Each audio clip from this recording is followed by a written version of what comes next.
당신, 나 이렇게는 도저히 못 살겠어. 뭐, 이제부터는 당신 밥 안 해줘. 빨래 내 거만 할 거야. 청소도 내 방만 할 거고. 그게 말이 돼. 말이 안 된다고 생각하면 그냥 이혼해. 내가 밥을 어떻게 해?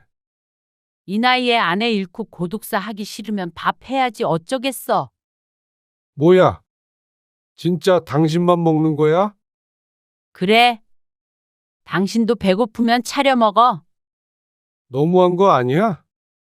에이, 진짜 안 먹어. 이제 그만해. 이게 뭐 하는 짓이야? 이 정도 뒷바라지도 안 해주는 부인이 어디 있어?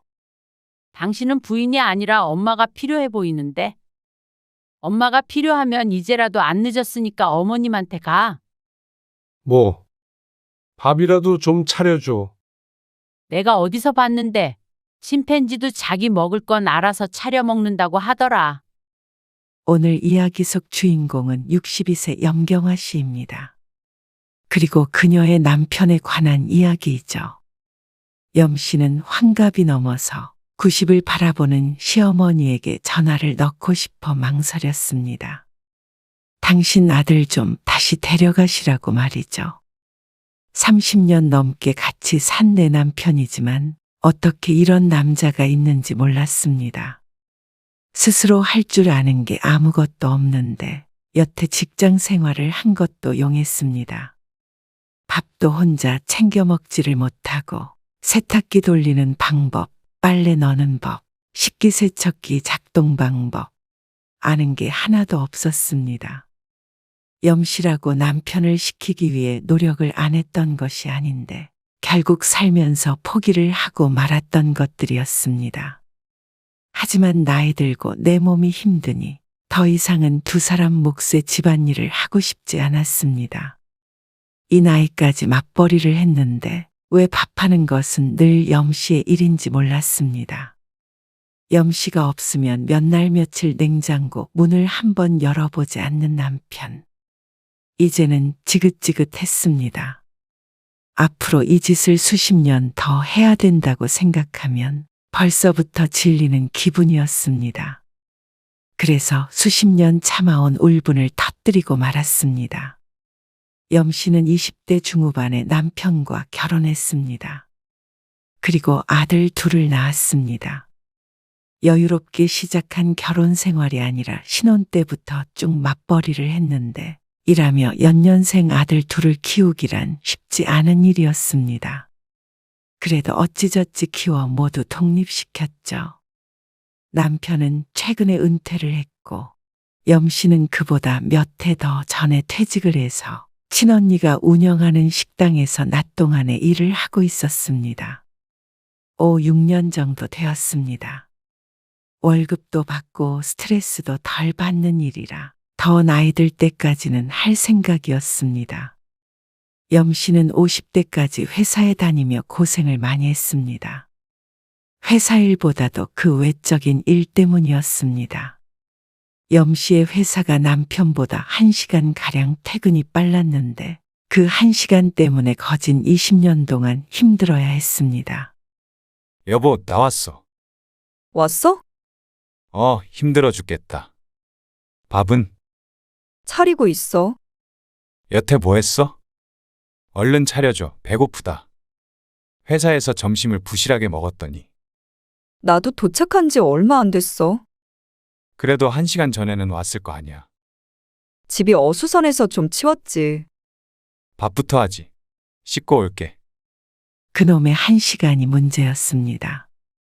퇴근길을 생각하면 남편보다 1시간 일찍 집에 도착하는 것은 아니었는데 그 때문에 밥을 차리거나 집안일을 하는 건 염 씨의 일처럼 여겨졌습니다. 물론 좀 더 일찍 오는 사람이 하는 것에 불만은 없었지만 그렇다면 그 이후에는 분담을 했으면 싶었습니다. 빨래 돌려놨으니까 밥 먹고 당신이 좀 널어줘. 나는 쓰레기 버리고 올게. 내가? 그럼 그걸 어떻게 나 혼자 다 해. 나 잘 못하는데.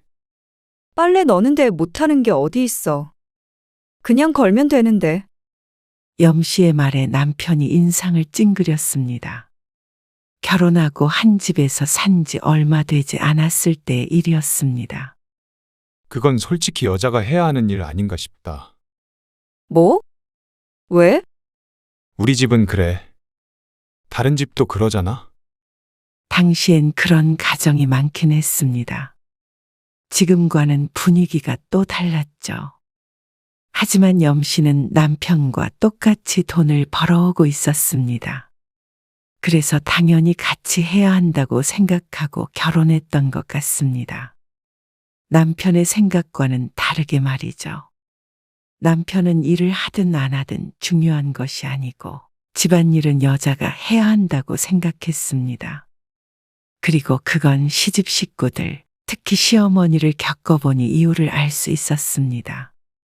염 씨의 친정도 남동생도 있고 친언니도 있는데 염 씨네도 그런 경향은 있지만 남편의 집안은 훨씬 심했습니다. 이거 동태 써는 건 힘드니까 용득 씨 부를까요? 용득이를 왜 불러? 아, 칼질 좀 부탁하려고요. 아니, 그걸 왜 용득이한테 하라 그래? 너랑 나랑 번갈아 가면서 하면 되지. 처음 명절에 시집에 갔을 때는 놀랐습니다. 남자가 부엌에 들어오게 하는 거 아니다. 나는 우리 용득이 설거지 한 번도 시킨 적이 없어. 그 말에 속으로 헉하고 숨을 들이삼켰던 것으로 기억하고 있습니다. 염 씨의 남동생조차 설거지는 도와줬는데 시집은 그렇게 하면 남자구실을 못하게 되기라도 하는 것처럼 말했습니다. 설거지를 자주 했던 염 씨의 남동생은 남자구실을 너무 잘해서인지 진작에 사고치고 결혼해서 아이 셋 낳고 잘 살고 있었는데 그 말을 시어머니에게 할 수는 없었죠. 연애할 때는 몰랐습니다. 각자 부모님과 함께 살다가 1년 반 연애 끝에 결혼했기 때문에 이 남자가 밥을 할 줄 아는지 빨래를 할 줄 아는지 확인할 수가 없었죠. 그리고 결혼하고 얼마 안 있어서 염 씨는 과장을 보태면 사기 결혼을 당했다는 생각까지 하게 되었습니다. 여태 집안일도 밥도 혼자서 해본 적이 없다는 남편이었습니다. 그리고 그게 무척 당당했죠. 여보, 밥 먹자. 퇴근 후에 씻고 온 남편을 불렀습니다. 분주히 밥을 차리느라 염 씨는 아직도 화장조차 지우지 못한 상태였습니다. 물 좀 줘. 남편은 자리에 앉으며 자연스럽게 염 씨에게 물을 떠오라며 시켰습니다. 밥그릇을 식탁에 놓던 염 씨는 자신도 모르게 멈칫하고는 남편을 쳐다보았습니다. 어릴 때부터 염 씨가 가장 싫어하던 것이 아버지의 물 달란 말이었는데 그 말을 점디 젊은 남편이 똑같이 하고 있었습니다. 여기, 신혼에 물 가지고 기분 상하고 싶진 않아서 말없이 물을 떠주었습니다. 그런데 식사를 하다 보니 기가 막힌 일이 있었습니다. 생선 사왔어? 아, 일요일에 시장에서 사온 거야. 생선 안 좋아하는데. 그래도 먹어봐. 알았어. 살 발라줘. 연애할 때도 항상 육류만 먹었던 남편이 투덜대며 하는 소리에 염 씨는 자신의 귀를 의심했습니다. 어? 뭐라고? 가시를 발라줘야 먹지. 그게 무슨 말이야? 생선 가시 안 발라 먹어? 서로가 서로의 말을 이해하지 못하며 코미디 같은 장면이 연출되었습니다. 그냥 발라서 먹으면 되지, 당신이. 나 못해. 순간 염 씨는 자신이 30의 남편과 대화를 하고 있는 것인지 3살과 대화를 하고 있는 것인지 혼란스러웠습니다. 그러면서 하는 소리가 황당했습니다. 결혼 전에는 식탁에 생선이 올라오면 그걸 시어머니가 일일이 발라줬다는 말이었습니다. 그리고 살만 주면 그걸 남편은 숟가락으로 퍼먹었다고 했죠. 당신이 몇 살인데 생선도 혼자 못 먹어? 물까지는 떠주었지만 생선은 염 씨도 이해하기가 어려웠습니다. 그래서 스스로 먹으라고 했더니 남편은 기분이 상한 듯 보였습니다. 그래도 밥은 먹어야겠는지 어설프게 젓가락으로 생선을 집어먹긴 했지만 거의 쥐가 생선 옆구리를 파먹은 듯한 모습이었습니다. 그리고 함께 살다 보니 이런 행동이 한두 개가 아니었습니다. 새우는 까줘야 하고 조개는 알맹이를 꺼내줘야 먹었습니다. 그 정도면 기술의 문제가 아니라 그냥 남들 귀찮아하는 건 안 하는 주의 같았습니다. 옆에서 시어머니의 지극한 수발을 들으며 컸으니 임금님이 따로 없었죠. 남편에게도 염씨에게도 안타까운 일이었습니다. 남편은 염씨가 엄마처럼 살뜰하게 챙겨주지 않으니 불만이었고 염씨도 애가 태어나기도 전에 애를 키우는 듯해서 열불이 났습니다. 공교롭게도 당시에 진짜 뱃속에 아이가 생긴 바람에 다른 선택이 없었습니다. 불러오는 배만 아니었어도 결혼을 다시 생각해 보았을 것 같았습니다. 여보, 애들 좀 보고 있어. 아니면 설거지라도 좀 하던지. 차라리 내가 경석이 볼게. 아이를 낳고는 염씨 앞에 고생문이 활짝 열려서 염씨를 반겼습니다.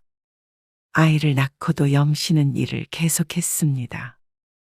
낮에는 친정엄마가 애를 봐줬고 염씨가 퇴근할 때 아이를 데리고 집에 오곤 했습니다. 연년생을 낳았고 둘째 아이가 돌이 될 때까지 그렇게 했습니다. 죽을 맛이었습니다. 일하랴, 애 키우랴, 집안일 하랴. 몸이 10개라도 부족하다는 게 어떤 기분인지 그때 처음 알게 되었죠. 그리고 그건 염씨만 느끼는 감정이었던 것 같았습니다. 여보, 애들 좀 보라니까? 보고 있잖아. 눈으로 멀뚱멀뚱 보면 그게 보는 거야? 설거지를 못 하겠잖아. 아니면 당신이 해? 아, 그거 좀 당신이 하면 되지 왜 자꾸 그래. 나도 일하고 와서 피곤해. 남편의 뚱한 대답에 염씨는 머리에서 김이 펄펄 날 것 같았습니다. 혼자서만 고군분투하고 있는 것 같았습니다. 함께 가정을 꾸려야 할 남편은 남의 일처럼 방관하고 있는데 말이죠. 왜 뭐든지 다 나 혼자 해야 하는데? 일도 똑같이 하고 애도 같이 낳았는데 왜 당신은 손 하나 까딱 안 하려고 해? 손 하나 까딱 안 하긴. 나도 쓰레기도 버리고 하잖아. 그게 하는 거야? 집안일이 끝도 없는데 쓰레기 버리고 왔다고 자랑해? 자랑이 아니라 좀 바가지 좀 긁지 마라. 힘들게 일하고 온 남편한테 설거지 같은 걸 시키고 싶냐? 뭐 설거지 같은 거? 당신만 힘들게 일해? 진짜 너무한 거 아니야? 아, 또 그런다 진짜. 그래서 나도 노력하고 있잖아. 염씨가 언성을 높이자 남편은 염씨를 힐끔거리며 말했습니다. 제 딴에는 눈치를 본다고 하는 행동 같았지만 뭐든 곱게 보일 리 없었습니다. 몇 년 같이 살다 보니 남편은 생선을 발라달라고 하지 않았고 새우 껍질을 까달라고도 하지 않았습니다. 그리고 집안일도 시키면 억지로라도 하는 신용 정도는 하게 되었습니다. 하지만 아이가 생기면 적극적으로 도와줘도 힘든데 뭐든 설렁설렁해 시간이 지나도 여전히 어설펐습니다. 아, 알았어. 이렇게 하면 되지? 싱크대에 손을 담그고 1분도 안 되어서 쨍그랑 소리가 나며 접시가 깨졌습니다. 아차 하는 표정으로 염씨를 바라보는 남편의 뒤통수라도 한 대 치고 싶었습니다. 사고를 쳐놓고는 느릿느릿 요리를 줍고 있는 남편을 보니 우라가 치밀었습니다. 비키고 애들이나 봐. 유리 밝겠어. 그대로 두었다가는 내일까지 치울 것 같아서 염씨가 말했습니다. 남편은 냉큼 비켜섰습니다. 그동안에 싸우기도 많이 싸웠습니다. 그러다 보니 나중에는 뭐든지 그냥 손발은 내가 하자 싶었습니다. 어차피 남편을 시키면 염씨가 2번 일을 해야 하니 그게 속 편할 것 같았죠. 애초에 염씨가 해버리면 힘들긴 해도 적어도 싸울 일은 없었습니다. 그렇게 염씨는 시간이 흐를수록 내 한 몸 희생하자라는 생각을 조금씩 하게 된 것 같았습니다. 다녀올 테니까 애들 밥 좀 챙겨줘. 3일이나 있어야 해? 그럼 어떡해. 아빠 상태가 그런데. 가서 연락할게. 아이들이 초등학생일 때쯤 염씨가 친정아버지의 병환으로 시골에 며칠 내려가 있었던 때가 있었습니다. 가까이에 살다가 암 수술을 받고 2해 전에 고향으로 내려갔는데 건강이 너무 좋지 않다는 말에 내려가 본 것이었습니다. 다행히 병원에서 고비는 넘겼고 염씨는 3일 만에 집에 돌아왔습니다. 남편과 통화를 할 때는 문제가 없다고 했는데 집을 보니 꼴이 말이 아니었습니다. 이게 뭐야? 집이 왜 이래? 엉망진창이었습니다. 빨래는 산더미처럼 쌓여 있었고 싱크대엔 그릇이 쌓여 있었습니다. 그리고 식탁 위도 뭐가 잔뜩 올려져 있어서 가방조차 내려놓을 틈이 없었습니다. 여기서 애들 밥 먹였어? 도저히 애들 밥을 차려줄 환경이 아니었습니다. 머리가 지끈거리는 듯 했습니다. 아니, 사실 애들 엄마 집에서 밥 먹였어. 뭐? 3일 내내? 아침에 먹이고 학교 보내고 끝나면 거기서 저녁 먹이고 데리고 왔지. 기가 막힐 노릇이었습니다. 간단히 김이랑 생선 정도만 있어도 밥을 먹는 애들이었는데 그게 힘들어서 매일같이 시집을 왔다 갔다 했을 남편을 떠올리니 답답했죠. 나도 힘들었어. 그러고는 애들을 실어 나르느라 힘들었다는 남편을 보고는 염씨는 고개를 절레절레 했습니다.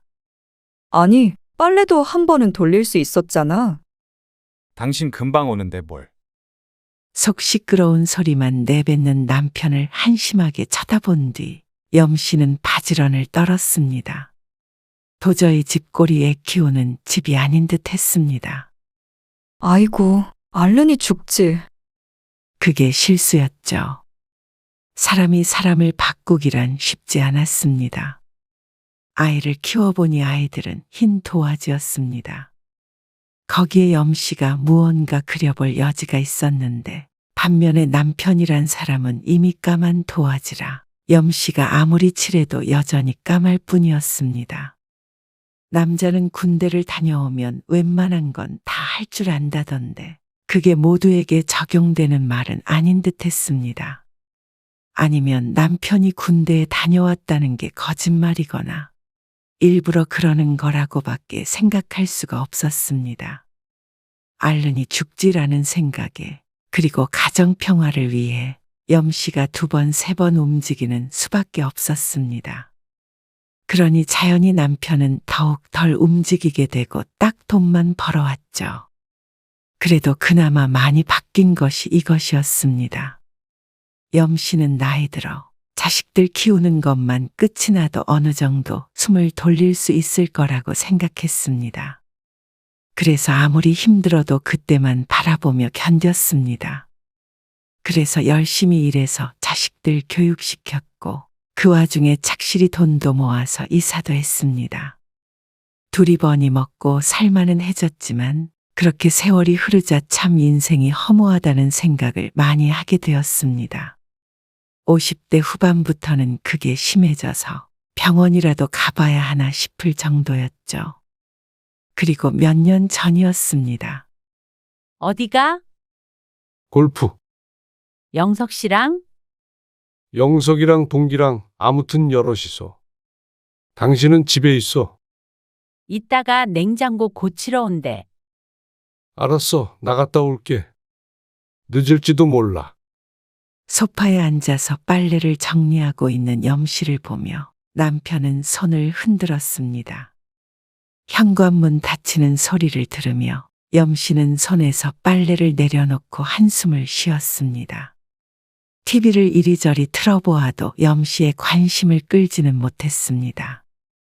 토요일 아침 혼자 남은 집이 무척 적막했습니다. 염 씨는 참 숨가쁘게 살아온 것 같은데 그래서인지 나라는 사람이 사라진 기분이었습니다. 남편에게도 몇 번 얘기해 보았지만 갱년기라며 웃어 넘겼습니다. 그동안에 시간이 있어야 취미 생활도 하고 그랬을 텐데 염 씨는 늘 바빴습니다. 자식들이 취직해서 독립하니 시간은 생겼지만 뭘 해야 할지도 몰랐습니다. 일 아니면 집 밖에 몰랐으니 말이죠. 반면에 남편은 가끔은 골프도 쳤고 지인들과 낚시를 갈 때도 있었습니다. 취미가 참 다양했는데 그동안의 염 씨는 뭘 하며 살았는지 몰랐습니다. 그래서 특히나 주말마다 더욱 우울해지곤 했죠. 일을 하며 산 건 똑같은데 어째서 나만 취미도 하나 없는 늙은 여자가 되어버린 건지 슬펐습니다. 남편에게 하소연을 해도 소용이 없었고 오히려 남편이 없어야 우울한 마음이 사라질 것 같았습니다. 나 오늘 저녁 타임까지 일 봐주기로 했어. 그래서 집에 오면 늦으니까 밥 챙겨 먹어. 그렇게 바쁘대? 일하는 사람 둘이 오늘 쉰대. 그래서 내가 대신 도와주기로 했어. 염 씨가 친언니네 식당에서 일한 지 2년 정도 됐을 때였습니다. 남편은 저녁까지 일한다고 하자 불만이 많은 듯 궁시렁거렸습니다. 저녁밥이 어쩌고 저쩌고 하는 걸 보니 늦게까지 일하는 아내가 걱정이 된 것이 아니라 자기 끼니가 걱정되는 것 같았죠. 아니나 다를까. 진상 손님도 많고 일도 많아 유난히도 힘들었던 식당 일을 마치고 집에 도착했습니다. 그러자 깔끔한 주방이 염 씨를 반겼습니다. 이 인간이 웬일인가 싶었습니다. 잘 치워놨네. 그때 남편이 안방에서 나오며 말했습니다. 이제야 와? 무슨 사람을 9시 넘도록 부려먹냐? 버스 타고 오느라 그렇지. 얼른 밥 차려줘. 뭐? 왔으면 어서 밥을 차리라는 남편의 말에 눈을 동그랗게 떴습니다. 깔끔하다 했더니 아예 먹지를 않은 모양이었습니다. 저녁 장사를 하기 전에 친언니와 함께 식사를 한 염 씨는 남편을 지친 눈으로 바라보았습니다. 아니, 챙겨 먹으라니까 왜 안 먹었어? 안 하면 먹기 싫어서 그렇지. 배고프다. 빨리 차려줘. 배를 문지르며 소파에 털썩 앉은 남편은 리모컨을 들어 TV를 틀었습니다. 냉장고에 반찬이 있고 밥솥에는 밥이 있었습니다. 정뭘 데우기가 힘들면 있는 반찬에다만 먹어도 될 텐데 남편은 그것조차 제 손으로 하기 싫은 모양이었습니다. 청국장 있으면 좀 끓여주던가. 발가락을 후비며 말하는 남편이 참 야속했습니다. 화가 치밀었습니다. 속이 안 좋은 건지 가슴이 울렁거리는 건지 알 수 없었습니다. 지금 딱 창문을 열고 뛰어내리면 속이 시원해질 것 같은 기분이었습니다. 당신은 쉬는 날이 있는데 나는 도대체 왜 쉬지도 못하게 하는 거야? 당신도 주말에 쉬잖아. 주말에도 집안일하고 밥하느라 제대로 쉬지도 못해. 밥 안 할 때 쉬면 되지. 참 태연이도 말하는 남편. 염 씨는 밥을 차리지 않고 안방으로 들어가 버렸습니다. 그러자 남편이 밥이 어쩌고 저쩌고 하며 불평하는 소리가 뒤통수에 꽂혔습니다. 씻고 침대에 누워 이불을 머리끝까지 쓰고 잠을 청했습니다. 그러자 달그락 소리가 들리는 게 라면이라도 끓여 먹으려는 것 같았습니다. 고된 몸은 화낼 시간도 없이 잠에 빠져들었습니다. 그리고 다음날 어깨를 흔드는 느낌에 억지로 수마에서 빠져나왔습니다. 여보, 이리로 좀 와봐. 왜? 아, 화장실 또 막혔네. 뭐? 변기 좀 뚫어봐. 염 씨는 기가 막힌 웃음을 뱉어냈습니다. 얼른 일어나서 와보라니까. 그리고 여태 자. 아침도 안 차려주고. 염씨는 토요일, 일요일은 쉬었는데 남편도 토요일이라 집에 있으면서 밥 타령을 했습니다. 당신 도대체 왜 이러는 거야? 염씨는 자다 말고 화를 내야 하는 이 상황이 견딜 수가 없었습니다. 그렇게 힘들다 우울하다 해도 남편은 염씨를 부려먹을 궁리만 하며 사는 것 같았습니다. 앓으니 죽지 하다가 정말 알아 죽게 생겼습니다. 하지만 그럴 새도 없었습니다. 염씨가 몸을 일으키지 않으면 집안이 제대로 돌아가지가 않았습니다. 남편이라고 생각하지 말고 로봇이라고 생각해야 돼. 남자들이 다 그래. 꼭 시켜야지 해. 근데 그게 대충 시키면 안 되고 이거를 이렇게 저렇게 해라. 딱 말하고 버튼을 눌러서 작동시키는 거야. 형부는 그래? 아이고, 당연하지. 안 그러면 꼼짝도 안 해. 고물이야, 고물. 언니의 말에 의하면 고물 로봇이라는 형부. 그리고 염씨의 남편은 고장난 로봇이었습니다. 아니, 빨래를 세제도 안 넣고 돌리는 사람이 어디 있어? 세제를 빨래 돌릴 때마다 넣는 거야. 내가 100번도 넘게 말해줬잖아. 아, 그러니까 당신이 하면 되지. 어차피 다시 할 거 왜 굳이 날 시켜? 고장난 로봇은 어디다가 말을 해야 고쳐주는지 몰랐습니다. 그러다 어느 날 염씨는 그 로봇을 만든 사람을 만나게 되었습니다. 어머니, 약 이거 챙겨 드시래요. 아시겠죠? 하루 3번이요. 알았어. 아범은 바쁘대지? 네, 회사예요. 이제 금방 퇴근한대요. 아이고, 그래? 그럼 어여 가봐. 아범 밥 차려줘야지. 늙은 시모의 병원에 동행하게 된 염씨는 그런 시모를 짠하게 바라보았습니다. 마음 같아서는 아들을 왜 그렇게 키워서 날 고생시키냐 따져묻고 싶었습니다. 하지만 80 넘은 시어머니와 치고받고 할 힘이 없었습니다. 시어머니가 원망스러웠지만 하는 수 없었습니다. 남편이 여태 그러고 사는 것은 염씨의 탓도 있었습니다. 젊었을 때 무던히도 싸웠지만 그때 더 싸워보고 그래도 안 되면 차라리 시어머니에게 반품을 해야 했습니다. 그렇게 하지 않고 스스로 무덤을 판 염씨의 잘못이었습니다. 고장난 줄 알면서도 그냥 그대로 쓰며 살았으니 고객 잘못이지 만든 회사를 탓할 것도 없었죠.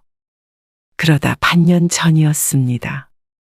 남편은 퇴직을 했고 염씨는 여전히 일을 하고 있었습니다.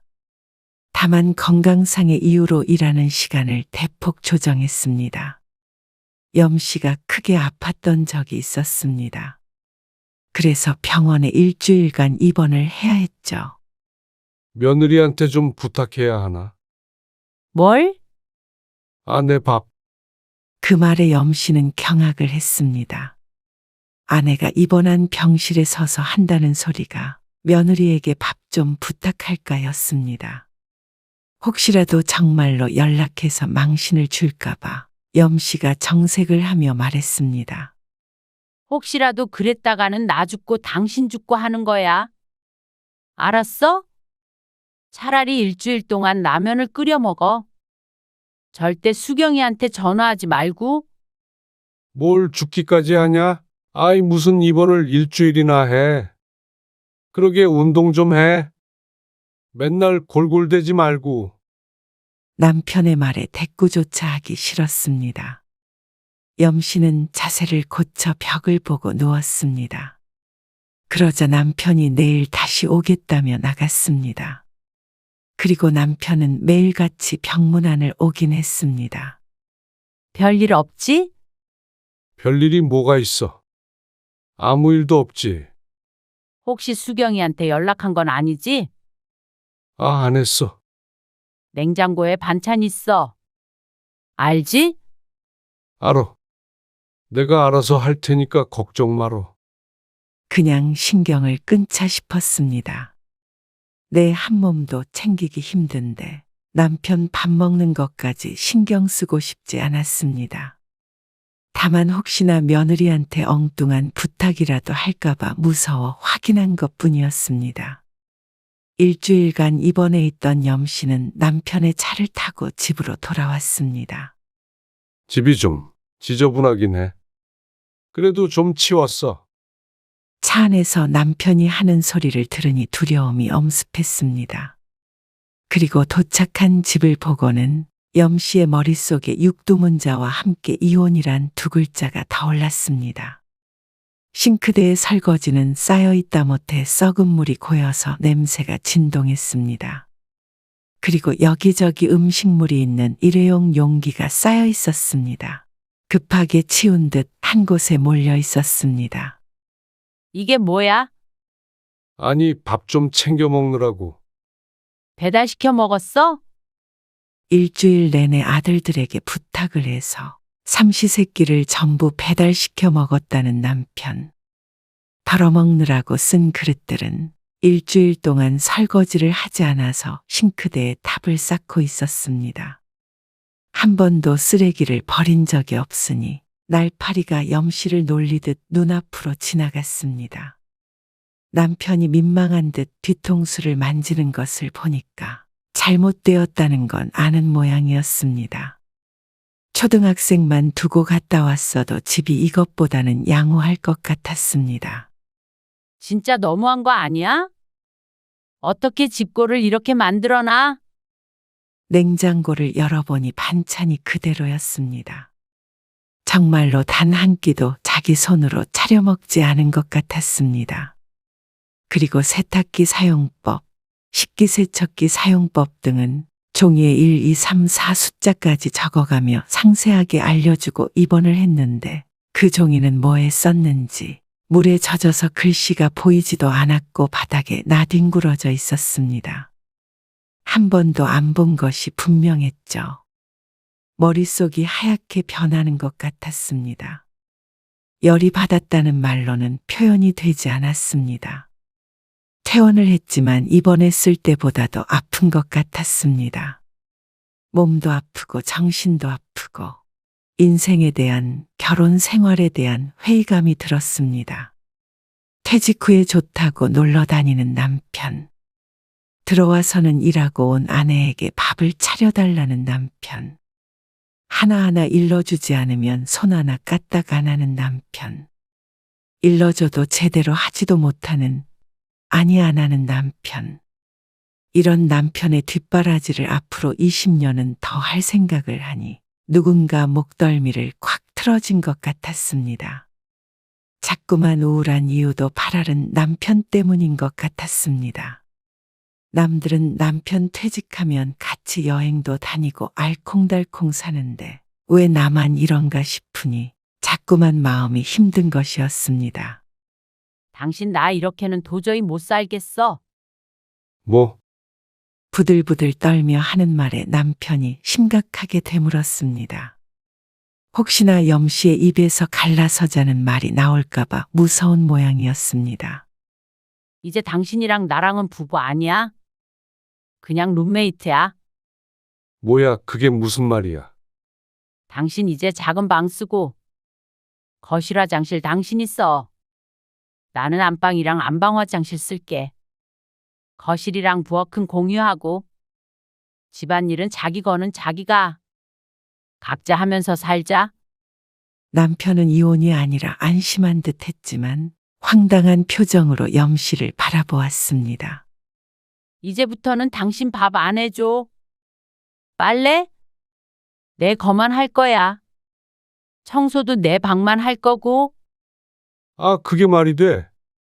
말이 안 된다고 생각하면 그냥 이혼해.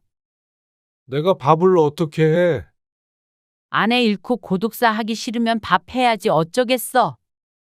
뭐야, 그러자 남편도 달리 선택권이 없었습니다. 염 씨도 마음 같아서는 이대로 갈라서고 싶었습니다. 하지만 암만 고장난 로봇이라도 이렇게 오래 썼는데 미운 정도 정이다 싶었습니다. 그래도 남편이 염씨의 제안을 거절한다면 뒤늦게라도 반품할 각오가 되어 있었습니다. 남편도 이혼은 하기 싫었는지 마지못해 알았다고 했습니다. 하지만 정말로 염씨가 모든 일에 손을 뗄 줄은 몰랐었죠. 진짜 당신만 먹는 거야? 그래? 당신도 배고프면 차려 먹어. 너무한 거 아니야? 에이, 진짜 안 먹어. 남편은 시위라도 하듯이 밥을 굶었습니다. 하지만 딱 두 끼를 건너뛰고는 정말로 밥을 해주지 않자 슬그머니 나왔습니다. 그리고 외출을 하더니 나가서 자장면이라도 먹고 왔는지 양입가가 거무스름했습니다. 염씨는 빨래도 딱 자신의 옷만 했습니다. 그러자 남편이 팬티가 없다며 화를 냈죠. 이제 그만해. 이게 뭐 하는 짓이야? 내가 이제 돈 안 벌어온다고 무시하는 거야? 이 정도 뒷바라지도 안 해주는 부인이 어디 있어? 당신은 부인이 아니라 엄마가 필요해 보이는데. 엄마가 필요하면 이제라도 안 늦었으니까 어머님한테 가. 뭐, 밥이라도 좀 차려줘. 내가 어디서 봤는데 침팬지도 자기 먹을 건 알아서 차려 먹는다고 하더라. 그러자 남편의 얼굴이 울그락불그락해졌습니다. 하지만 염씨가 안 해주는데 남편이 억지로 끌어다 시킬 수는 없는 노릇이었습니다. 그렇다고 입었던 속옷을 또 입을 수도 없었고 매번 밖에서 밥을 사 먹을 수도 없었죠. 인간은 적응의 동물이라고 했습니다. 남편도 처음 며칠은 난리를 치더니 한 주, 두 주 지나자 적응을 한 듯 보였습니다. 밖에서 반찬을 사오기도 하고 햇반을 돌려 먹다가 밥솥에 밥을 안 치기도 했습니다. 장족의 발전이었습니다. 염씨는 그릇에도 이름을 적어놓고 썼습니다. 염씨가 밥을 먹은 뒤에는 딱 그것만 설거지해서 넣어놓았죠. 그러자 남편도 팔을 걷어붙일 수밖에 없었습니다. 젊어서라면 집이라도 나가고 싸워보기라도 하겠지만 이제 와서 집을 나가봐야 남편만 손해였습니다. 그러니 아쉬운 사람이 맞춰가는 수밖에 없었죠. 염씨도 진작에 이렇게 할 것을 후회했습니다. 이렇게 해보고도 안 됐다면 그때는 정말 구제불능이라고 생각하고 미련 없이 작별 인사를 하면 됐고 말이죠. 하지만 어쨌거나 남편은 뒤늦게나마 바뀌고 있긴 했습니다. 그게 1년이 10년이 걸릴지는 모르겠지만 적어도 이제는 염씨가 남편이나 집안일 때문에 우울할 일은 없을 것임은 확실했습니다. 여보, 밥 같이 먹어. 내가 차렸어. 남편이 안방 문을 빼꼼히 내밀며 말했습니다. 염씨는 눈을 크게 떴다가 이내 자리에서 일어났죠. 앞으로는 어떻게 될지 모르겠지만 지금은 이전보다 훨씬 나아서 창밖으로 뛰어내리고 싶다는 생각은 들지 않았습니다. 남편과도 가끔은 알콩달콩 맛있는 걸 해먹기도 했습니다. 이러다 보면 더 나아지지 않을까 싶었습니다.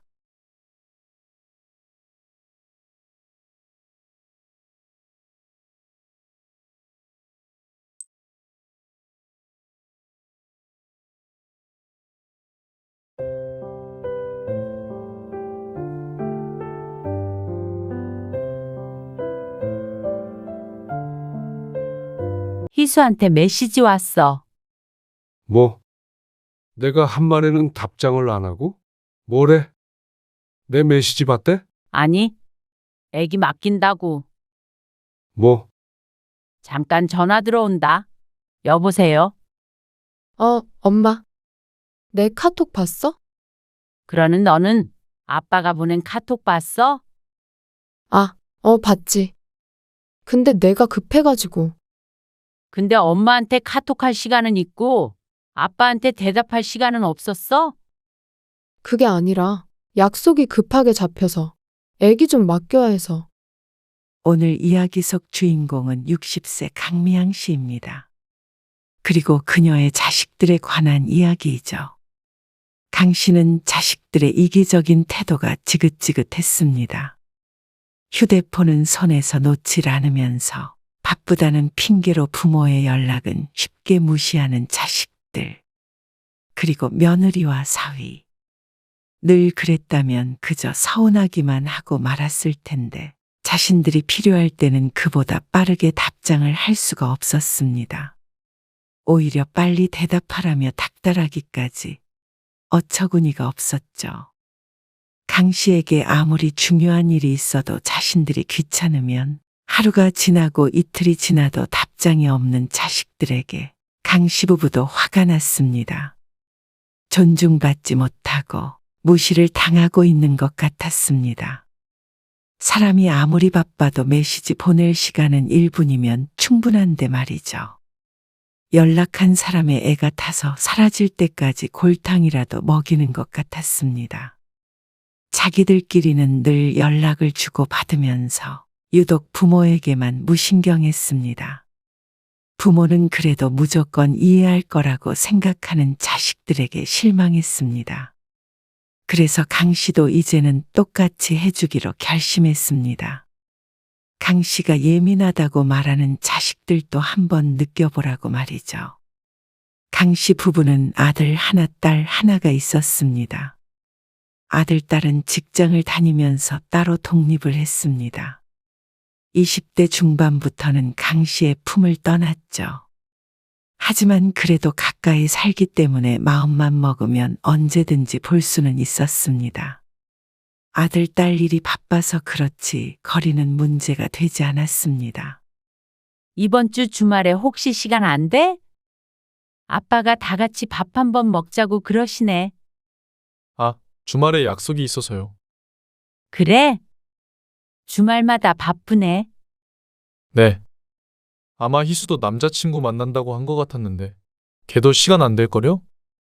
희수랑 연락했어? 아무리 카톡해도 답장이 없네. 어젯밤에요. 엄마는 어제 낮에 보냈는데. 바빴나 보죠. 저 지금 다시 일하러 들어가 봐야 해요. 점심시간 끝나가요. 아, 그래? 네. 그리고 앞으로는 낮에는 카톡으로 연락 주세요. 카톡 아침에 남겼는데 답장이 없어서 전화한 거야. 아, 못 봤어요. 아무튼 알겠어? 이래.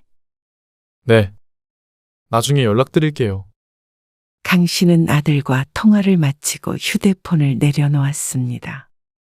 자식들이 나가서 사니까 얼굴 한번 보기 참 힘들구나 생각했습니다. 연락을 해도 곧장 답장이 오는 경우도 드물었고 빠르편 몇 시간 뒤, 늦으면 며칠 뒤에 답장이 오는 경우도 있었습니다. 강 씨는 어제 낮에 연락을 했지만 아직 딸에게서 답장은 받지 못했는데 자기 오빠와는 연락을 주고받은 것 같았습니다. 보고선 까먹고 있는 듯 했는데 어차피 약속이 있다고 하니까 다시 메시지를 보내지는 않았습니다. 바쁘고 정신없다는 자식들이니 대부분은 그런가 보다 생각했습니다. 하지만 답을 주지 않는 자식 때문에 답답할 때가 한두 번이 아니었습니다. 강 씨는 혼자 사는 아들, 딸들에게 가끔씩 김치나 반찬을 보내주곤 했습니다. 찾아와서 가져가면 좋겠지만 그걸 기다리다가는 늙어 죽을 듯 했습니다. 그래서 각자 집으로 택배를 붙였습니다. 그게 속 편했죠. 얼마 전 김장을 했는데 딸이 조금만 보내달라기에 어제 오전에 택배를 보낸 참이었습니다. 그런데 다음날 저녁이 되었는데도 택배를 받았다는 말이 없었습니다. 보통 하루면 도착하는데 전화가 없어서 강 씨가 딸에게 카톡 메시지를 보냈습니다. 희수야. 택배 받았어? 김치? 카카오톡 메신저에 메시지가 올라갔고 그 옆에는 상대방이 확인하지 않았을 때 뜨는 숫자 1이 표시가 되어 있었습니다. 답장이 오길 잠시 화면을 보며 기다리다가 숫자 1이 사라질 기미가 보이지 않자 강 씨는 시계를 한번 쳐다보았습니다. 오후 7시 반이었는데 정시에 퇴근했다면 집에 도착했을 시간이었습니다. 아직 집에 안 갔나? 왜? 택배 때문에? 소파에 앉아있던 남편이 물었습니다. 응. 김치랑 다른 반찬도 좀 보냈는데 냉장고에 넣었는지 확인해야 해. 택배 보면 냉장고에 넣겠지, 당연히. 몇 날 며칠 아이스박스 상태로 둔 적도 있어. 설마. 진짜야. 그래서 꼭 확인해야 해. 근데 답장이 없네? 아직 퇴근 안 했나 보지. 약속 있거나. 강 씨도 그래서 그런가 보다 했습니다. 그래도 밤늦게라도 연락이 오겠지 싶었죠. 하지만 9시, 10시가 넘어도 답장은 없었습니다. 회식이라도 하나 싶은 마음에 다시 보내진 않았는데 다음 날이 될 때까지도 연락이 없었습니다. 그래서 혹시나 택배가 도착하지 않았나 생각해서 딸에게 전화를 걸었습니다. 연결음이 길게 울렸고 한참 만에 전화를 받은 딸. 여보세요? 희수야. 엄마. 나 이따가 전화할게. 잠깐만. 다시 할게. 용건을 말하기도 전에 전화는 끊어졌습니다. 황당하다는 표정으로 휴대폰을 내려보다가 혀를 찼습니다. 토요일 오전에 무슨 급한 일이 있는지는 몰라도 참 정신없다 생각했습니다. 그러는 강 씨도 혹시 택배가 안 왔으면 이제 주말이라 음식이 월요일에 도착할까봐 걱정이 됐습니다. 하지만 금방 다시 전화를 준다던 딸은 깜깜 무소식이었습니다. 메시지를 다시 한번 보내기 위해서 휴대폰을 들어 카카오톡을 열었는데 전날에 보냈던 메시지조차 확인을 안 한 상태였습니다. 그러자 무슨 일이 있나 싶기까지 했습니다. 하지만 오전에 잠깐이라도 통화를 했을 때는 그런 것 같지는 않아 보였습니다. 희수야. 메시지 보면 연락 줘. 역시나 답장은 없었습니다. 냅둬. 어디서 놀고 있나 보지. 주말인데. 결국 딸에게 연락을 받은 건 일요일 저녁이었습니다. 금요일부터 연락을 했는데 참 일찍 또 전화를 했죠. 엄마 미안. 내가 정신이 없어서 깜빡했다. 택배 받았냐고 금요일 날 연락했잖아. 아, 맞아. 받았지. 퇴근하니까 문 앞에 있었어. 그러면 처음 연락한 날에 받았단 말이었습니다. 냉장고에 넣어놨어? 넣어놨지.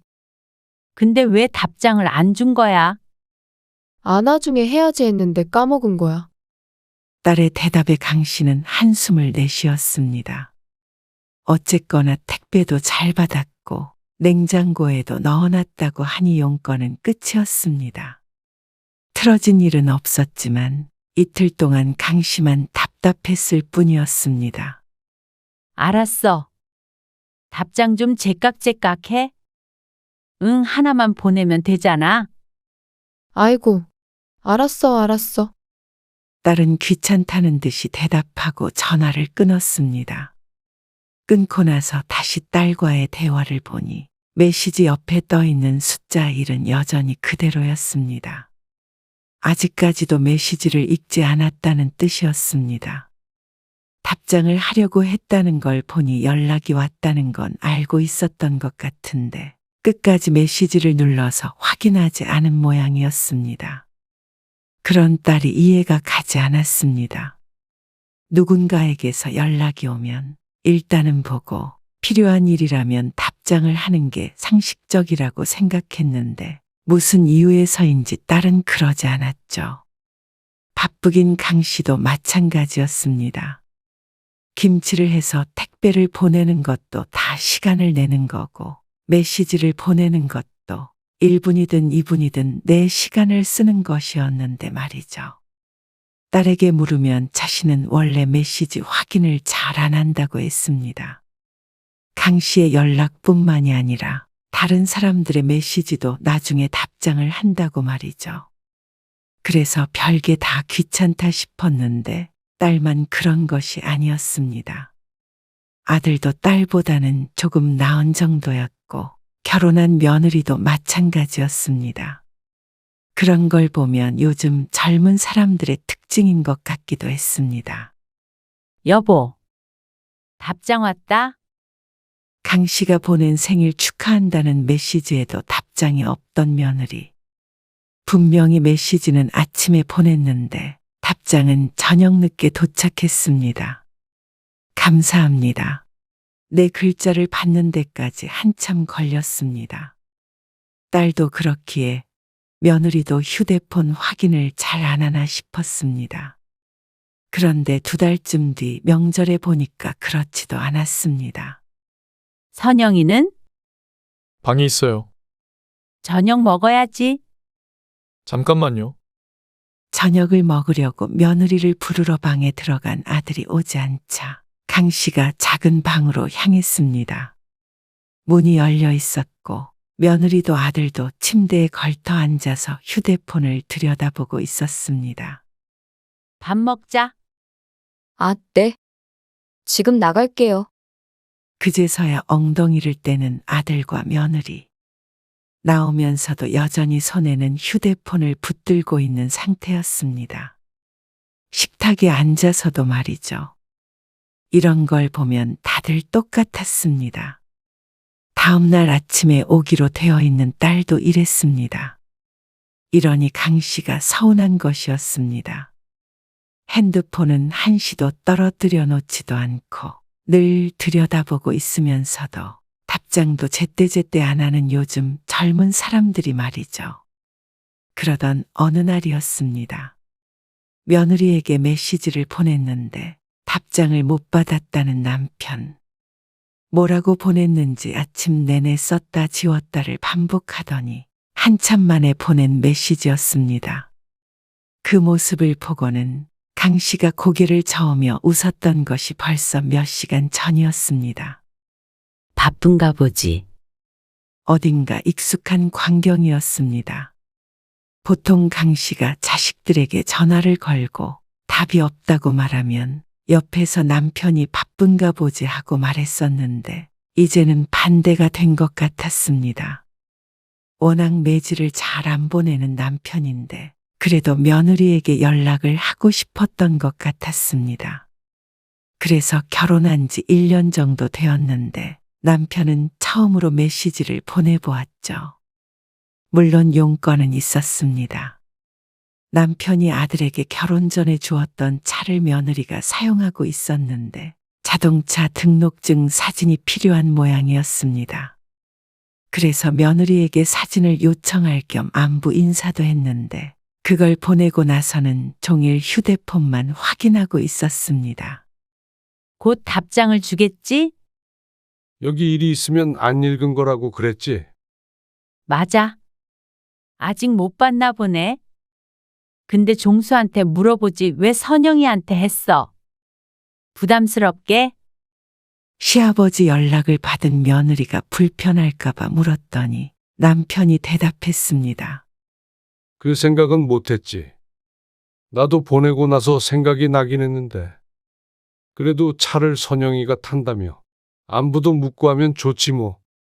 답장 오면 더 보내지 말어. 아이고 나도 알아요.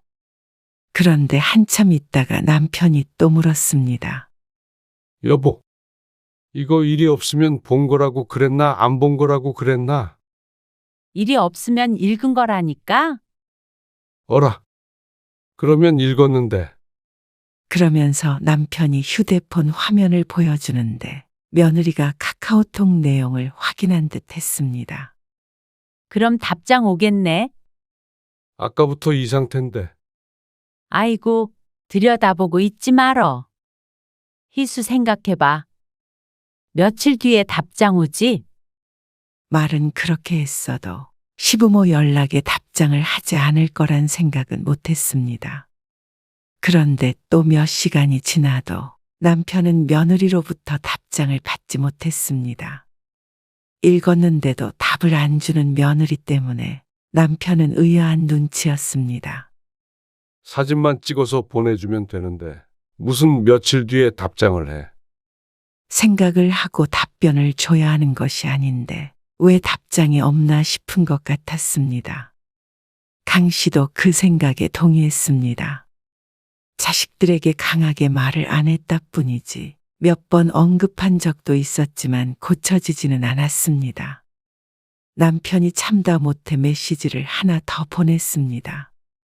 강 씨가 말렸지만 읽어놓고도 대답을 하지 않는다며 조금 화가 난 것 같기도 했습니다. 별거 아닌 내용이긴 하지만 그래도 길든 짧든 답장은 해야 하는 거 아니냐고 말하는 남편의 목소리가 낮게 가라앉아 있었습니다. 정 답장하기 불편하면 종수시켜서라도 보내야지. 그러면서 혀를 찼습니다. 그리고 두 번째로 보낸 메시지는 이틀 뒤까지 확인을 하지 않았습니다. 그러다가 남편이 아들에게 전화를 걸었죠. 자초지종을 설명하니 아들이 변명했습니다. 아, 그거요? 저도 오늘 들었어요. 아들도 알고 있는 내용인 듯 했습니다. 선영이가 아빠 카톡 메시지 보고 나중에 답장 드리려는 걸 깜빡했대요. 2번 보냈어. 두 번째 거는 읽지도 않았던데. 못 봤나 봐요. 바빠서. 깜빡했고 못 봤다는데 거기에다가 대고 화내기도 그래서 따지지 않았습니다. 일부러 그런 거 아니니까 오해 마세요. 알았다. 강 씨 부부는 자식들을 이해하려고 했지만 의아할 따름이었습니다. 친구 사이에도 이틀간 답장 안 하면 절교야. 남편이 강 씨에게 장난스럽게 얘기하긴 했지만 기분이 상하긴 한 듯 했습니다. 그 기분을 강 씨도 잘 알았습니다. 중요한 이유도 없이 소위 말해 메시지를 씹는 자식들을 여러 번 겪었습니다. 솔직히 일하다가 보면 있기도 하고, 나중에 보면 뒤늦게 답장하기도 좀 그렇기도 하고, 뭐 그래서 잘 안 하게 되는 거지. 그러면 너는 남자친구한테도 이틀 뒤에 연락해? 딸의 말에 강 씨가 묻자 말문이 막힌 듯 어버버 하더니 대답했습니다. 에이, 그건 아니지. 이틀 동안 연락 씹으면 차이겠지. 그 말은 부모 연락은 이틀 정도 답장을 안 해도 차일 일이 없으니 괜찮다는 말 같았습니다. 자식들이 부모를 어떻게 생각하고 있는지 보여주는 말 같았습니다. 그런 강 씨에게 아들, 딸은 강 씨가 너무 예민한 것이라고 했습니다. 연락 정도야 언제든 할 수도 있고 안 할 수도 있는 거 아니냐며 마음을 좀 내려놓으라고 했죠. 이것 봐. 이렇게 확인 안 한 카톡 쌓여 있어 나는. 딸이 자신의 휴대폰을 들어서 300개 넘게 쌓여 있는 메시지들을 보여주었습니다. 여기 봐. 확인한 것들도 있네. 그 중에는 확인한 것도 있었고 확인하지 않은 것도 있었습니다. 결국엔 선택적으로 확인하고 답장을 하는 것이었습니다. 그러자 딸이 민망한 듯 휴대폰을 감추었습니다. 강 씨가 그런 딸을 흘겼지만 딸의 말처럼 자식들 답장에 연연하면 자신들만 손해인 것 같았습니다.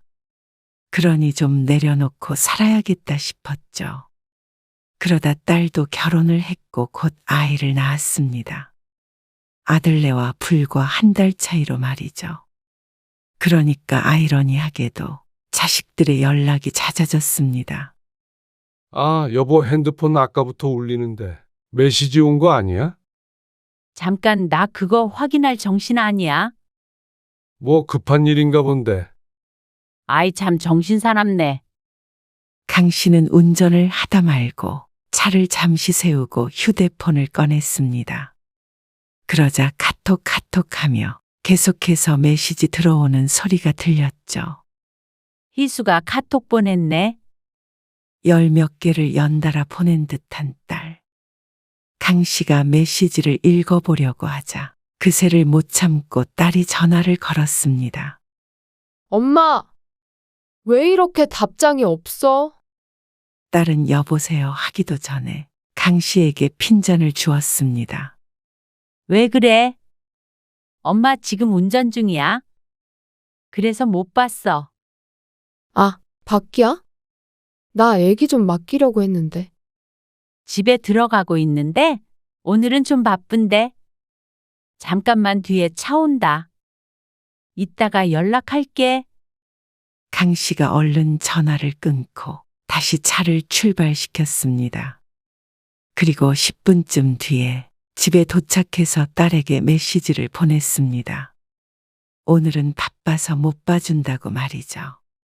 그런데 1시간쯤 지났을 때 딸이 아이를 안고 찾아왔습니다. 어?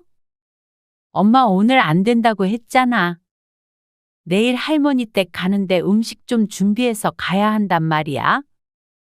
애기 보면서 하면 되지. 애기 보면서 어떻게 하니? 엄마 메시지 못 봤어? 못 봤는데? 황당했습니다. 아이 맡긴다고 할 때는 10개, 20개 잘도 보내더니 안 된다고 한 메시지는 보지 못했다는 딸. 나도 오늘 정말 중요한 모임 있어서 그래. 내일 아침에 데리러 올게. 아이 참, 안 된다니까? 아빠 보고 있으라고 하면 되지. 그러면서 부탁한다는 말만 남기고는 홀랑 가버렸습니다. 기가 막혀 서 있던 강 씨는 아이를 안아들었습니다. 아직 돌도 안 된 아이였습니다. 그리고 남편은 이미 외출한 상태였고 말이죠. 하는 수 없이 아이를 업어재우고 등에 달고 있는 채로 할 일을 해야 했습니다.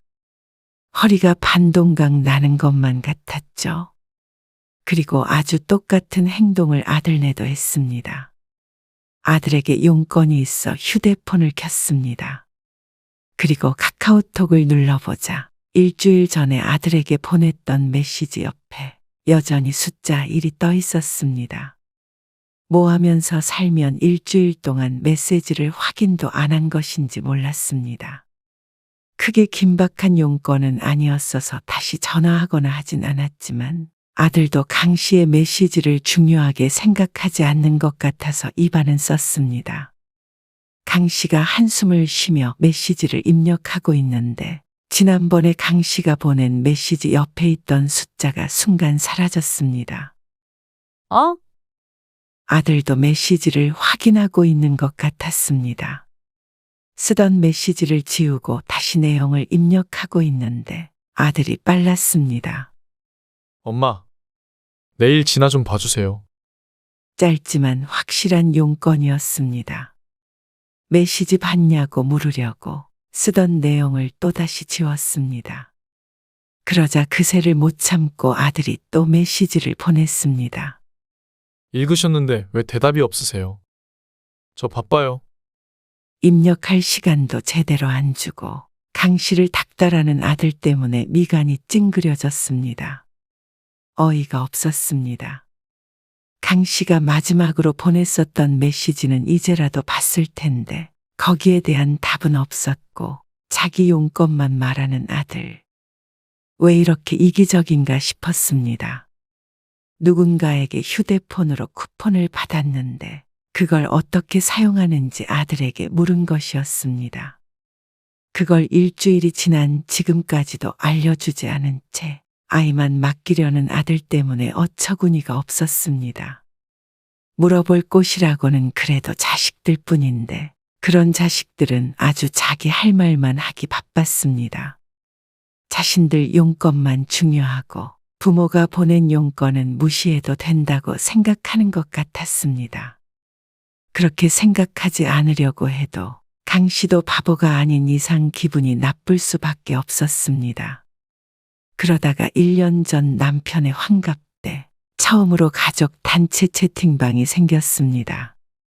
아들과 딸이 의논하기에 편하다며 만든 카카오톡 대화방이었는데 아들 며느리 딸 사위 그리고 강 씨 부부 이렇게 6명이서 초대되어 있는 대화창이었습니다. 그리고 남편의 환갑에 대한 의논을 그렇게 다 같이 했습니다.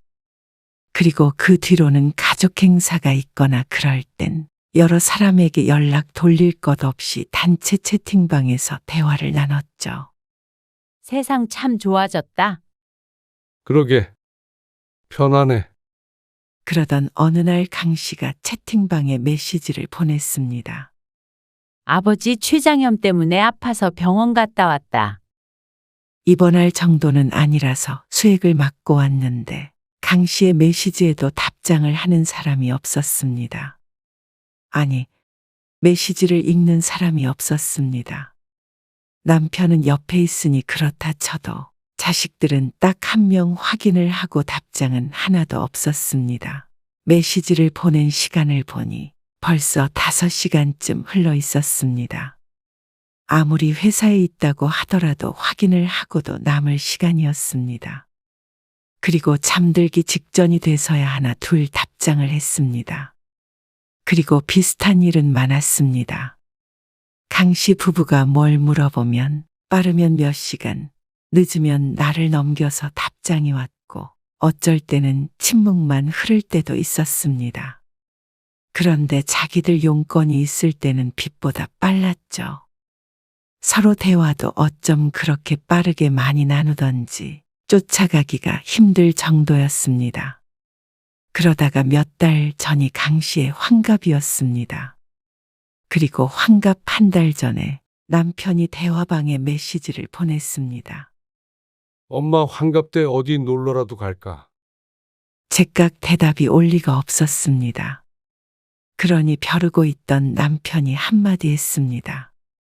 너희는 왜 메시지 확인을 선택적으로 하냐? 필요할 때만 답장하고 말이야. 거기에는 한참 뒤에 사위에게서 답장이 올라왔습니다. 좋습니다. 그리고 이어지는 답장은 없었습니다. 그런데 강 씨에게 카톡 메시지가 따로 왔습니다. 희수한테 메시지 왔어. 뭐? 내가 한 말에는 답장을 안 하고? 남편이 헛웃음을 쳤고 강 씨가 메시지를 확인해 보자 강 씨도 입에서 바람 새는 소리가 났습니다. 뭐래? 내 메시지 봤대? 아니, 애기 맡긴다고. 뭐? 기가 찼습니다. 그래서 강 씨가 딸에게 전화를 걸었습니다. 엄마. 내 카톡 봤어? 그러는 너는 아빠가 보낸 카톡 봤어? 그러자 딸이 머뭇거리며 대답했습니다. 봤지. 근데 내가 급해가지고. 근데 엄마한테 카톡할 시간은 있고 아빠한테 대답할 시간은 없어? 그게 아니라 약속이 급하게 잡혀서. 누구랑? 그러자 딸이 대답하기 곤란하다는 듯이 얼버무렸습니다. 그냥 좀. 말을 안 하는 게 이상해서 물었습니다. 종수? 그러자 딸이 긍정했습니다. 딸이 급하게 약속을 잡았다는 게 아들네 부부였습니다. 그러니 자기들끼리는 서로 연락하며 약속을 잡았으면서 메시지에는 대답도 안 한 것이었습니다. 그러다 통화 중에 강 씨의 휴대폰이 진동했습니다. 휴대폰을 내려서 화면을 보자 며느리에게서도 개인 메시지가 와 있었습니다. 마찬가지로 아이를 맡기겠다는 메시지였습니다. 기가 막혀서 말이 안 나왔습니다. 이런 나쁜 것들이 있나 싶었습니다. 메시지 가지고 뭘 그러냐, 별거 아닌 일에 예민하게 굴지 말아라. 아들, 딸이 했던 말이었습니다. 하지만 강 씨가 예민하게 구는 것이 아니라 자식들이 그렇게 만들었습니다. 서운하게 한 사람이 오히려 서운한 사람에게 탓을 하니 어이가 없었죠. 강 씨의 남편도 화가 나서 옆에서 애를 왜 봐주냐며 언성을 높였습니다. 강 씨도 아무리 손주가 예뻐도 그 정도로 배려 없지는 않았습니다. 그래서 그날 손주들은 봐주지 않았고 아들에게도 딸에게도 화를 냈습니다. 그러자 뒤늦게 채팅방에 대답이 올라왔습니다. 어디로 놀러 가는 게 좋을까요? 어디가 좋겠습니다 하고 말이죠. 그리고 그게 끝이었습니다. 제대로 자초지종을 설명하거나 죄송하다고 하는 사람도 없었습니다. 남편이 며칠 동안 깊은 생각에 빠졌습니다. 아무래도 괘씸해서 안 되겠다고 말이죠. 그러더니 채팅방에다가 메시지를 하나 올렸습니다. 동시에 강 씨의 휴대폰도 띠링하고 울렸습니다. 이번에 오피스텔 하나 팔았는데 제일 먼저 답장 주는 사람한테 주마. 남편이 올린 메시지 내용이었습니다. 그런데 놀라운 일이 일어났습니다. 메시지 옆에 적힌 숫자가 빠르게 사라졌습니다. 그리고는 30초도 되지 않아서 숫자가 전부 사라졌습니다. 아들, 딸, 며느리, 사위 모두가 그 짧은 시간 안에 메시지를 확인한 것이었습니다. 아빠, 아버지, 무슨 말씀이세요? 증여하신다고요? 너도 나도 바쁘게 메시지를 보내왔습니다. 그 모습을 보니 웃음이 터져나왔습니다. 자기들이 이득을 얻는 일이면 누구보다도 빠르다고 생각했습니다. 그러니 여태까지는 바빠서 확인을 못했다. 정신이 없었다. 메시지가 온 줄 몰랐다 하며 늘어놓던 변명은 다 거짓이었습니다. 그냥 부모가 보낸 메시지는 나중에 시간 날 때, 생각날 때 천천히 보내도 되겠지 하고 미뤄둔 것뿐이었습니다. 알고는 있었지만 눈으로 확인하니 그렇게 괘씸할 수가 없었습니다. 요즘 사람들 잘 때조차 휴대폰을 머리맡에 두고 자는 걸 뻔히 알았습니다. 강 씨 부부도 그게 말도 안 되는 변명이라는 걸 알면서도 속아줬는데 이건 너무 속이 보여 그냥 넘어갈 수가 없었습니다. 강 씨와 남편은 채팅방을 나와버렸습니다. 그리고는 아들, 딸, 며느리, 사위 넷 모두를 카카오톡에서 차단해버렸습니다. 스팸 메시지만 차단해보았지. 아는 사람을, 그것도 자식을 차단해본 것은 둘 다 처음이었습니다. 기가 막힐 노릇이었죠. 그러니까 자식들에게서 전화가 왔습니다. 아마 오피스텔 때문에 초조한 모양인지 너도 나도 엎치락 뒤치락 경쟁하듯이 전화를 걸었습니다. 그것도 안 되니 차단하지 않은 문자 메시지를 보내왔는데 이렇게까지 자식들에게 메시지를 받아본 것은 처음이었습니다. 그리고 메시지에는 꼭 빠지지 않는 단어가 오피스텔이었습니다. 애초에 판 적도 없는 오피스텔이었습니다. 아들에게서 장문의 메시지가 왔습니다. 왜 이렇게 이기적이세요? 전화를 안 받으실 거면 최소한 메시지로 대답은 하셔야죠. 어디서 많이 듣던 말이었습니다. 그래서 강 씨도 몇 시간 뒤에 답장을 주었습니다. 왜 이렇게 예민하게 굴어? 매지시에 답장 늦게 할 수도 있지? 별것도 아닌 거 가지고. 그러자 휴대폰에서 불이 났습니다. 메시지가 몰아쳤고 강 씨는 또 답장하지 않았습니다. 그러니까 자식들은 답답하다고 난리가 났죠. 딸이 저녁에 강 씨의 집으로 찾아와서 따졌습니다. 아니, 연락을 왜 안 받는 거야? 폭탄을 던져놓고는 무슨 폭탄? 오피스텔 판 거 준다며? 내가 제일 먼저 답장했어. 맞지? 아니, 그런데 도대체 왜 전화도 안 받고 대답도 안 해? 사람 미치게. 왜 찾아오게 만들어? 나는 이틀 뒤에 답장 받은 적도 있는데 그 정도면 양호한 거 아니야? 이틀? 그래? 차라리 휴대폰 없애고 너희들이랑은 편지를 주고받는 게 더 빠르겠다 싶었는데 오피스텔 얘기 나오니까 이렇게 빠르니. 아빠가 메시지 잘못 입력한 건데 지우려던 거를 보내줘 버렸네. 남편이 옆에서 무심히 말하자 딸이 길길이 날뛰었습니다. 거봐. 이상하다고 했어? 그러면 그렇게 말을 하지 왜 여기까지 찾아오게 만들어? 그건 너희 주특기 아니니? 결국 그날의 일은 해프닝으로 끝났지만 강 씨 부부가 카카오톡에서 자식들을 차단한 것은 풀지 않았습니다. 그놈의 숫자 때문에 신경 쓰이고 싶지 않았습니다. 그리고 그날 이후로 강 씨 부부는 자식들에게 연락을 하지 않았습니다. 반찬을 보내주던 것도 끊었고 손주도 봐주지 않았습니다. 그리고 명절을 포함해서 따로 만나지도 않았습니다. 부모 존중이라고는 눈꼽만큼도 없는 자식들과는 조금 멀어지기로 마음먹었습니다. 그러자 오히려 자식들이 더 연락을 해왔습니다. 늘 도움을 요청하고 아쉬운 것은 자식들이니 말이죠. 그래도 강 씨는 모두 거절했습니다. 그래 보았자 알아주지도 않는데 자식들 위해서 시간 쏟고 노력하고 싶지 않았습니다.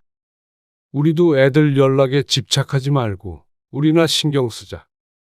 자식에 대한 신경을 끊자 훨씬 마음이 편해졌습니다. 자식들에게 쏟던 정성으로 차라리 남편과 서로를 챙기기로 했습니다. 강 씨의 남편도 마찬가지였죠.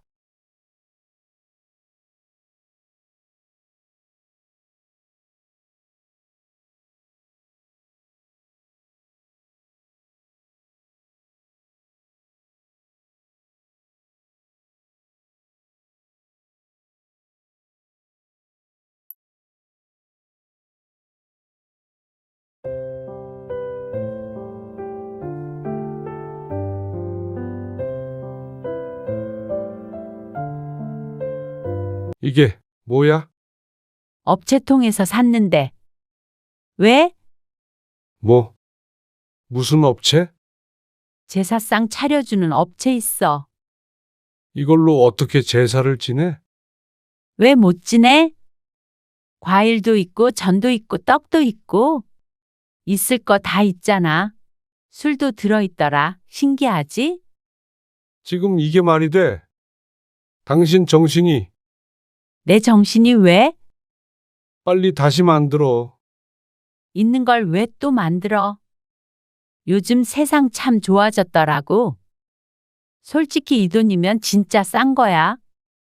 이거 다 장 봐서 음식하려면 돈 더 많이 들어. 나는 모르겠다. 당신이 책임져. 당신이 내 맘대로 해도 되는 거라며? 아, 그게 그 소리야. 진짜 어머니랑 형님이랑 다 오시면? 끔찍하다. 오늘 이야기 속 주인공은 63세 박미경 씨입니다. 그리고 그녀의 남편과 시집에 관한 이야기입니다. 박 씨는 최근에 큰 사고를 쳤습니다. 박 씨의 주변 사람들은 웃었고 시집 식구들은 뒤집어졌습니다. 원치 않게 제사를 물려받게 된 박 씨가 더 이상은 못하겠다는 마음에 저지른 일이었습니다.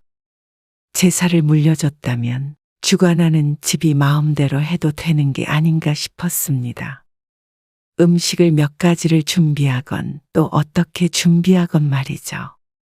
하지만 득달같이 달려드는 시집 식구들과 뒷목을 잡는 시어머니, 그리고 남편마저도 박 씨의 편이 아니었습니다. 제사를 제대로 정성껏 지내라며 난리를 치는 사람들을 보자니 참 우스웠습니다. 제대로 지내라는 말을 누가 누구한테 하는 건지 몰랐습니다. 그러면서 남편은 시집 식구들에게 사과를 하라고 종용했습니다.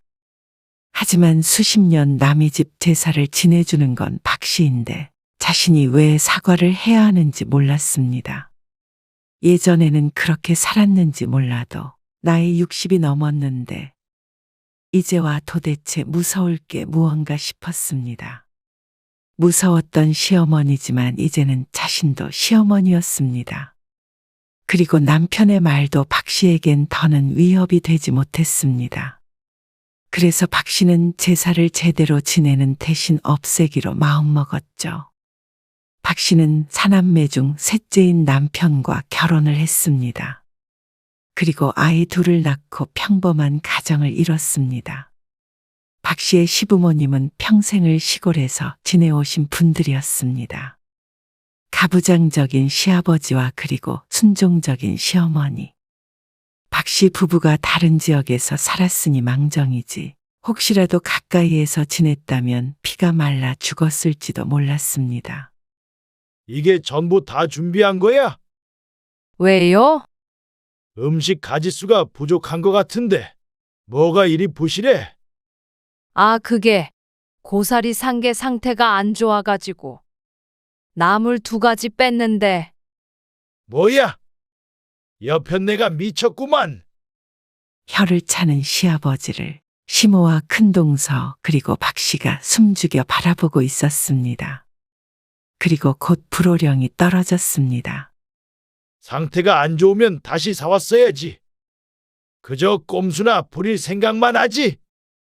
아무튼간 생각이라고는 없어. 호통의 대상은 시어머니였지만 그 밑으로 줄줄이 함께 듣는 욕이었습니다. 처음 시집 와서는 이런 분위기에 크게 놀랐습니다. 시아버지가 호통을 쳐도 아무도 변명하는 사람이 없었고 손 모으고 듣고만 있었습니다. 반박이라도 했다가는 더 큰일이 난다는 듯이 말이죠.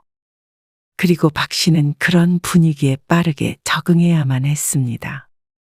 남편과 결혼을 해서 이곳에 며느리가 된 이상은 선택권이 없었죠. 큰동서와 박 씨, 그리고 시어머니. 3명의 여자는 제사를 지내는 내내 부엌을 나오지 못했습니다. 결혼하고 처음 치러보는 제사에 박 씨는 도망치고 싶었습니다. 물론 머릿속으로만 그랬고 겉으론 순종했죠. 지금이야 많이들 제사를 없애거나 간소화하기도 하고 며느리가 목소리를 높이기도 하는 사회 분위기이지만 당시엔 그러지 않았습니다. 물론 핑계일 수도 있겠지만 적어도 박 씨는 그러질 못했습니다. 남편의 힘들었지 그 한마디에 아니야 괜찮아 하고 말았죠. 그렇게 지내온 세월이 30년이 넘었습니다. 지긋지긋한 세월이었습니다. 재밌고 좋은 일도 30년간 했다면 힘들고 지겨웠을 텐데 싫기만 한 일을 30년 넘게 했다고 생각하면 스스로에게 박수를 쳐주고 싶었습니다. 명절까지 포함하면 1년에 5번이었습니다. 거진 2달에 1번꼴로는 해야 하는 노동이었습니다. 하지만 박 씨는 제사를 지내느니 차라리 벽돌을 나르는 게 나았습니다. 그러면 일당이라도 받으니 말이죠. 고생은 고생대로 하고 얻는 것은 질타밖에 없는 일이었습니다. 시어머니가 살아계시니 박 씨가 60이 넘은 지금까지도 그랬습니다. 하는 일 없이 잔소리만 하는 시집 식구들도 한몫했죠. 시아버지는 10여 년 전에 돌아가셨습니다. 박 씨는 시아버지가 돌아가시면 좀 덜할 줄 알았습니다. 어쩌면 제사가 사라질지도 모른다는 생각까지 했었습니다. 수십 년간 고생한 건 시어머니도 마찬가지였고 늘 시아버지 등살에 괴로워했던 분이니 그럴 수도 있을 것 같았습니다. 하지만 착각일 뿐이었습니다. 아이고, 허리도 아프고 이것도 몇 년이나 더 할 수 있을지 모르겠다. 시아버지 첫 제삿날이었습니다. 그리고 이 말은 한참 전부터 들어왔던 말이었습니다. 그래서 당시에 박 씨도 그렇고 큰동서도 그렇고 혹시나 하는 마음이 있었습니다. 너희 시아버지 제사는 특별히 신경을 더 써야 해. 살아생전 얼마나 까다로운 양반이었냐. 하늘에서도 음식이 이게 뭐냐고 할 사람이야. 하지만 그저 1년의 제사가 하나 더 늘었을 뿐이었습니다. 내년부터는 그래도 전이라도 몇 가지 줄이자. 힘들어 죽겠다. 정말로 줄이실 거예요? 생각해봐야지. 너희도 힘들잖냐. 힘들죠. 그래도 어쩌겠냐. 제사인데. 한숨을 쉬는 시어머니를 그러면 그렇지 않은 눈길로 쳐다보았습니다. 그러고는 박 씨는 시어머니 모르게 눈을 지그시 감고 고개를 절레절레 흔들었습니다. 시어머니는 힘들다 힘들다 하면서 한결같이 제사에 정성을 쏟았습니다. 어머님, 가족들도 많지 않은데 음식이 너무 많은 것 같아요. 오히려 더 많이 하면 많이 했지. 절대로 줄어들지 않았죠. 큰 시누이는 사업 때문에 필리핀으로 이민을 갔고 큰동서는 최근에 제사에 잘 참여하지 않았습니다. 아이들도 바빠서 오질 못하니 사실상 오는 사람들은 오히려 줄었죠. 그래도 뭐든 부족하게 하면 안 되는 거야. 특히나 제사상은.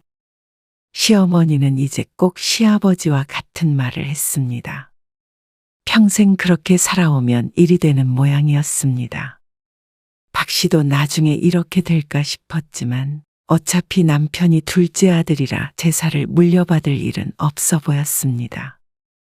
아주버님은 왜 또 혼자 오셨어? 큰동서가 이번에도 오지 않자 남편을 조용히 불러 물었습니다. 지난 제사에도 몸이 아프다며 오지 않았는데 이번에 박 씨가 연락해 보니 상황을 봐서 오겠다는 애매한 대답만 했던 큰동서였습니다. 그런데 또 아주버님만 왔습니다. 아침 일찍부터 와서 음식 준비를 하고 있었던 박 씨가 억울할 만했죠. 형수님도 곧 오신대. 아주버님도 늦었는데 형님은 더 늦는다고? 어디 병원에 들렸다 오셔야 된다 그러던데. 이 시간에 병원? 몰라, 응급실이라도 갔다 오시나 보지. 아, 왜 자꾸 그래? 억울한 박 씨의 마음은 남편은 전혀 알지 못했습니다. 그리고 뒤늦게 나타난 큰동서는 얼굴에 병색이 보였습니다. 아이고, 네가 많이 아프긴 한가 보다. 네, 어머님. 힘없이 대답하는 동서지만 늘 빨갛게 칠하던 립스틱을 안 칠한 것뿐인 듯 했습니다. 작년에도 써먹었던 방법이었죠. 박 씨가 곰이라면 큰동서는 여우였습니다. 신혼 때 함께 고생했던 게 언제였나 싶었고 10년, 20년 흐르자 사람이 돌변했습니다. 늦게라도 오면 다행이었고 안 오면 자꾸만 돈으로 때우려고 했습니다. 하지만 시누이들이 10만 원씩 준다면 동서는 15만 원을 내는 시기였습니다. 그마저도 박 씨가 갖는 돈도 아니니 돈은 상관이 없었습니다. 시모는 점점 연로해지니 그나마 팔팔한 박 씨가 음식을 도맡아 해야 하는데 일꾼 2명 중 하나가 사라지면 나머지가 그 짐을 전부 짊어져야 하는 법이었습니다. 그래서 박 씨와 큰동서와의 사이는 미묘하게 실금이 가 있었습니다. 그리고 그 금을 완전히 깨주는 계기는 시아버지가 가지고 있었던 재산이었습니다. 아버님 앞으로 땅이 있었어? 있었지. 예전에 할아버지가 사시던 데인데. 근데 그걸 아주버님한테만 몽땅 주셨다고? 당신 그거 알고 있었어? 아버님 돌아가시기 전이라는데? 알고 있었지. 뭐? 남편의 태어난 대답이 황당하기 짝이 없었습니다. 크지 않다고는 하지만 그래도 1억 정도는 하는 모양이었습니다. 그걸 자식들에게 나눠준 것도 아니고 돌아가시기 전에 큰아들에게 증여를 했다고 했습니다. 시누이와 시어머니가 대화하는 걸 우연히 듣지 않았더라면 쭉 모르고 지냈을 것이었죠. 근데 당신은 달라고 안 해봤어? 그 말에 남편이 오히려 황당하다는 반응이었습니다. 아버지가 그렇게 하신다는데 내가 뭐라고 그래. 누나도 별말 안 하는데. 아니 근데 왜 나한테는 말 안 한 건데? 그게 당연한 거면 그러자 남편도 잠시 말문이 막혔습니다. 알면 당신 속 쓰릴까봐 그랬지. 속이 쓰릴 걸 알고 말을 안 했다면 그게 잘못됐다는 걸 당연히 알았단 말이었습니다. 왜 이렇게 속 편하게 말하고 있는지 이해가 안 갔습니다. 그런데 남편은 형님은 맏아들이기에 차남인 우리가 이해를 해야 한다고 했습니다. 앞으로 형님이 어머니도 모셔야 하고. 제사나 이런 것도 형수님이 고생 많이 하시잖아. 뭐 10억도 아니고 1억이면 그 정도 값어치는 하지. 황당했습니다.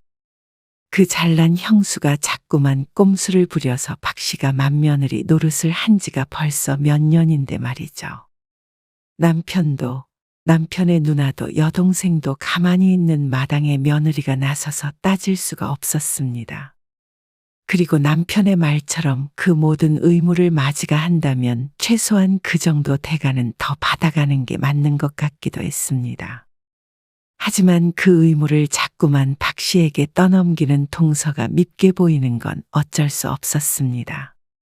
그러던 어느 날이었습니다. 그러게 진작에 병원 다녀오라고 했잖아. 일찍 갔는데 오래 기다려서 그렇지. 아니면 내일 가든지. 형님은 진작에 가서 준비 중인데 우리가 늦으면 되겠어? 처음 늦는 거다. 처음. 진작에 다녀왔으면 안 늦었지. 몸이 안 좋아서 병원에 다녀오느라 출발이 늦었습니다. 본래는 오전부터 가서 음식 준비를 하는데 병원 때문에 늦기도 했고 하필이면 차도 막히는 바람에 더 늦었죠. 박 씨도 초조했지만 남편의 타박에 섭섭했습니다. 다른 일도 아니고 몸이 안 좋아 그런 건데 다른 사람도 아니고 남편이 제일 뭐라고 하는 것 같았습니다. 형님도 매번 아프다고 늦었잖아. 아, 그래서 당신도 따라한다는 거야? 그 말이 아니잖아. 남편은 늦은 게 싫었는지 예민하게 굴며 받아쳤습니다. 아내보다 제사가 중요한가 싶어서 서럽기까지 했습니다. 그때부터 도착할 때까지 박 씨 부부는 서로 대화를 나누지 않았습니다. 침묵이 불편했지만 한마디 더 했다가는 싸우게 될 것 같았습니다. 도착하니 음식이 거의 준비가 된 상태였습니다. 그리고 일찍 도착해 있던 큰동서의 표정이 무척 좋지 않았습니다. 그리고 시누이도 며느리가 제일 늦게 오면 어떡하냐며 한 소리 했죠. 마음이 불편했고 모든 사람들의 눈치가 보였습니다.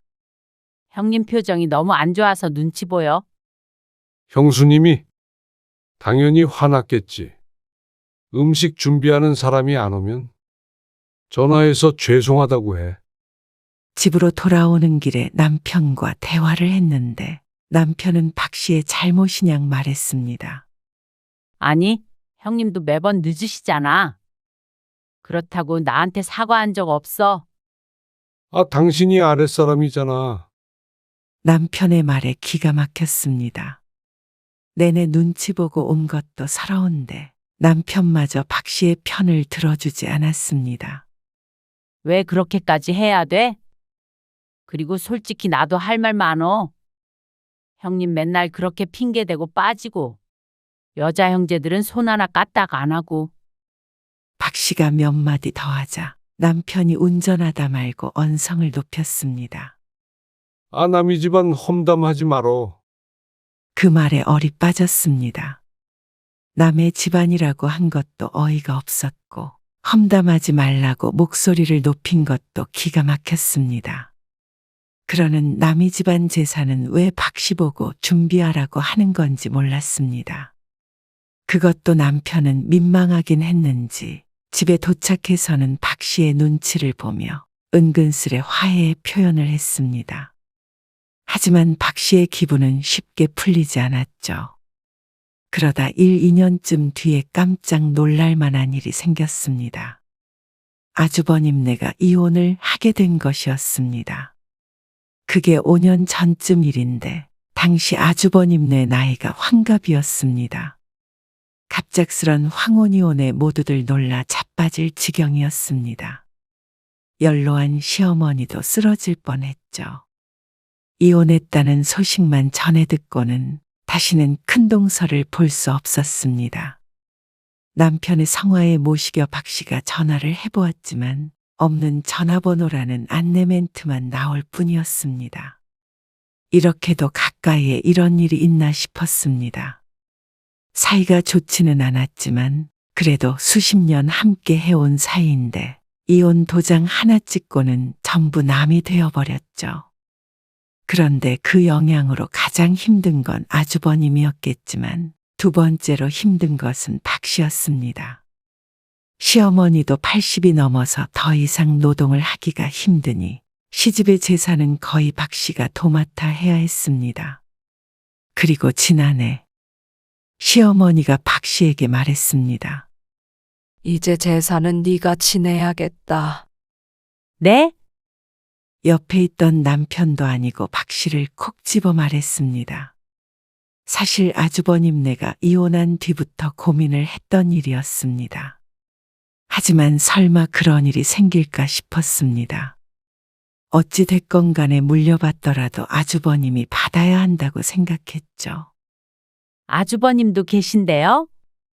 아이고, 어떻게 남자 혼자 제사를 지내? 아니요. 저도 거들죠. 집에 여자가 있어야 이것저것 관리를 하지. 그냥 내년부터는 너희 집에서 해. 당황스러웠습니다. 하지만 아무리 생각해 보아도 달리 받아서 지낼 사람이 없었습니다. 이민간 시누이가 받아서 할 것도 아니고 차남인 박 씨의 남편이 있으니 막내 시누이까지 갈 것도 아니었습니다. 하지만 억울했습니다. 아주버님이 두 눈 뜨고 살아있는데 며느리가 없다는 이유만으로 차남인 박 씨네가 제사를 물려받는 건 말이 안 된다고 생각했습니다. 그러니까 내년부터는 그렇게 해. 알겠지? 끝까지 남편이 아니 박 씨를 향해 말하는 시어머니.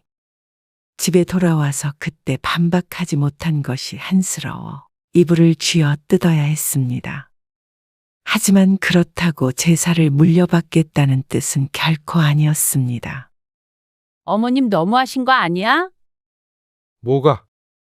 어떻게 우리한테 제사를 가져가라고 할 수가 있느냐고? 그러면 어떻게 상황이 그렇게 생겼는데? 그렇다고 형님 보고 하라고 해? 왜 못해? 아 말이 돼?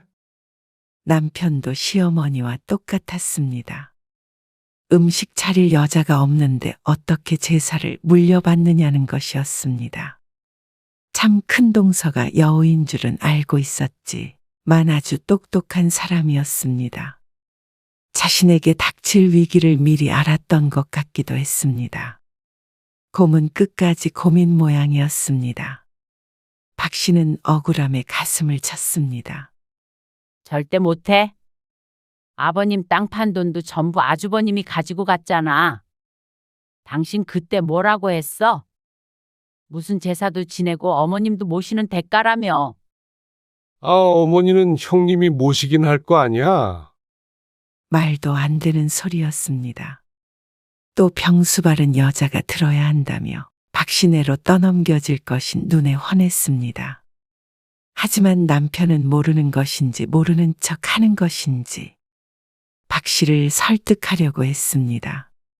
설득하지 마. 절대 안 되니까. 왜 안 된다는 거야? 그러면 제사를 안 지내? 며느리 없으면 제사도 못 지내. 남자들끼리 알아서 지내든지 말든지 해. 당신 진짜로 왜 그러냐? 여태 잘했으면서. 여태 잘했으니까 앞으로는 안 해. 아, 진짜 고집 피울 거야? 그러면 어머니 앞에서 그리고 형제들 앞에서 내가 뭐가 되냐? 그리고서 남편은 불같이 화를 냈습니다. 부탁을 해도 안 해줄 판에 으름장을 놓았죠. 박 씨 부부의 사이는 그때부터 크게 틀어졌습니다. 박 씨는 지금 잘못한다면 나중에 받은 거 하나 없이 심호 병수발까지 해야 할 것 같다는 생각이 들었습니다. 박 씨가 아무리 곰이라고 하더라도 그 정도로 불합리한 일을 하며 늙어 죽을 순 없었습니다. 연숙이랑도 통화했거든. 음식하는 거 아침부터 와서 늘 도와준대 이제. 막내 시누이와 통화를 했다는 남편. 그러니까 둘이서 음식을 차리라는 말이었습니다. 아이고, 형님 있을 때도 힘들었어. 둘이 하든 다섯이 하든. 더는 못해 정말. 여보, 생각해봐. 제사를 우리가 물려받는다는 건 우리 마음대로 해도 되는 거잖아. 너무 힘들면 음식 종류를 좀 줄여도 되고. 이제부터는 우리 소관인데 누가 뭐라고 하겠어. 어머님도 참견 안 하실 거고 말이야. 속 편한 소리였습니다. 그렇게 될 리가 없다는 것은 박 씨가 수십 년간 체득한 바였습니다. 시어머니도 아무 말 안 할 뿐이 아니었고 시모가 없더라도 아주버님이고 시누이고 가만히 있을 사람이 아니었습니다. 그러면 그때 그 땅 판 돈은 나 주기라도 한다는 말이야? 물론 주더라도 할 마음은 없었습니다. 그걸 어떻게 도로 달라고 그러냐? 그리고 줄 마음도 없었다는 게 문제지만 말이죠. 일단 제사 받아오고 그 다음엔 당신 마음대로 해. 부엌에서 무슨 일이 있는 줄도 모르는 사람이 뭘 안다고 설득하는 건지 몰랐습니다. 음식만 해서 끝도 아니었고 손님 맞는 게 얼마나 고되고 신경 쓰이는 일인지 자신과는 상관없는 일처럼 굴었습니다. 박 씨의 투쟁에도 불구하고 시어머니가 쓰러지는 바람에 다음의 제사는 박 씨의 집에서 치러지게 되었습니다. 결코 그러고 싶지 않았는데 박 씨를 제외한 모든 사람들이 그걸 원했습니다. 재수 씨, 이거 받아요. 건네지는 흰 봉투를 보아도 전혀 기쁘지가 않았습니다. 봉투에 들어있는 돈은 10만 원. 필리핀에 있는 큰 시누이에게도 10만 원, 그리고 작은 시누이도 10만 원을 주었으니 제사 비용은 30만 원을 받았습니다. 하지만 이걸로는 장보는 비용에만 써도 부족할 판이었습니다. 누구도 박 씨의 노동에 대해서는 말을 하지 않았습니다. 남편의 형제들은 박 씨의 집이 식당이라도 된 듯 와서 돈을 건네고 밥을 얻어먹고 돌아갔습니다. 고생했다는 소리는 빠져 있었습니다. 그리고 제사에 참석을 못하게 되면 은근슬쩍 그 돈도 안 주는 것을 보니 정말로 자기들이 먹은 것에 대한 돈을 낸다는 생각일지도 몰랐습니다. 그런데도 바보 같은 남편은 우리 집에서 손님 대접한다고 이것저것 좋은 음식은 다 사왔습니다. 그러니 30만 원 가지고는 택도 없었고 박 씨도 요리를 하기 위해 하루를 전부 써야 했습니다. 그렇게 한두 번 하자 도저히 이건 아닌 듯 했습니다. 이혼하고 싶은 마음마저 들었습니다.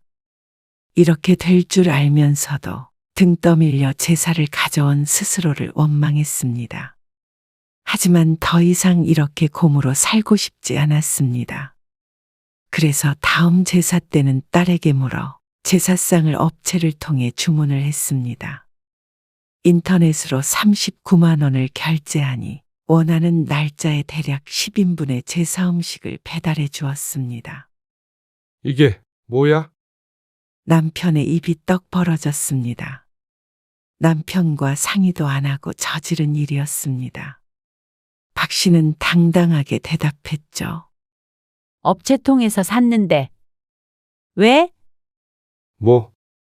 무슨 업체? 제사상 차려주는 업체 있어.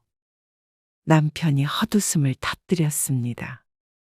이게 도대체 무슨 말인지 이해가 안 되는 모양이었습니다. 이걸로 어떻게 제사를 지내? 왜 못 지내? 과일도 있고 전도 있고 떡도 있고 있을 거 다 있잖아. 술도 들어있더라. 신기하지? 직접 한 것들은 아니었지만 그래도 구색이 잘 맞춰져 있었습니다. 평소 하던 메뉴와는 조금 달랐지만 그게 무슨 상관인가 싶었습니다. 인터넷으로 주문했으니 좀 더 보편적으로 하는 음식이 아닐까 생각하면 이게 더 나았죠. 지금 이게 말이 돼? 당신 정신이 내 정신이 왜? 빨리 다시 만들어. 있는 걸 왜 또 만들어? 요즘 세상 참 좋아졌더라고. 솔직히 이 돈이면 진짜 싼 거야. 이거 다 장봐서 음식하려면 돈 더 많이 들어. 남편은 말문이 막힌 듯 했습니다. 박 씨는 음식들을 제기에 옮겨 담았습니다. 나는 모르겠다. 당신이 책임져. 당신이 내 맘대로 해도 되는 거라며? 아, 그게 그 소리야. 진짜 어머님이랑 형님이랑 다 오시면 끔찍하다. 그리고 남편의 말은 현실이 되었습니다. 숨긴다고 숨겨지는 것이 아니었습니다. 단번에 산 음식이라는 것을 알고는 입을 꼭 다물었습니다.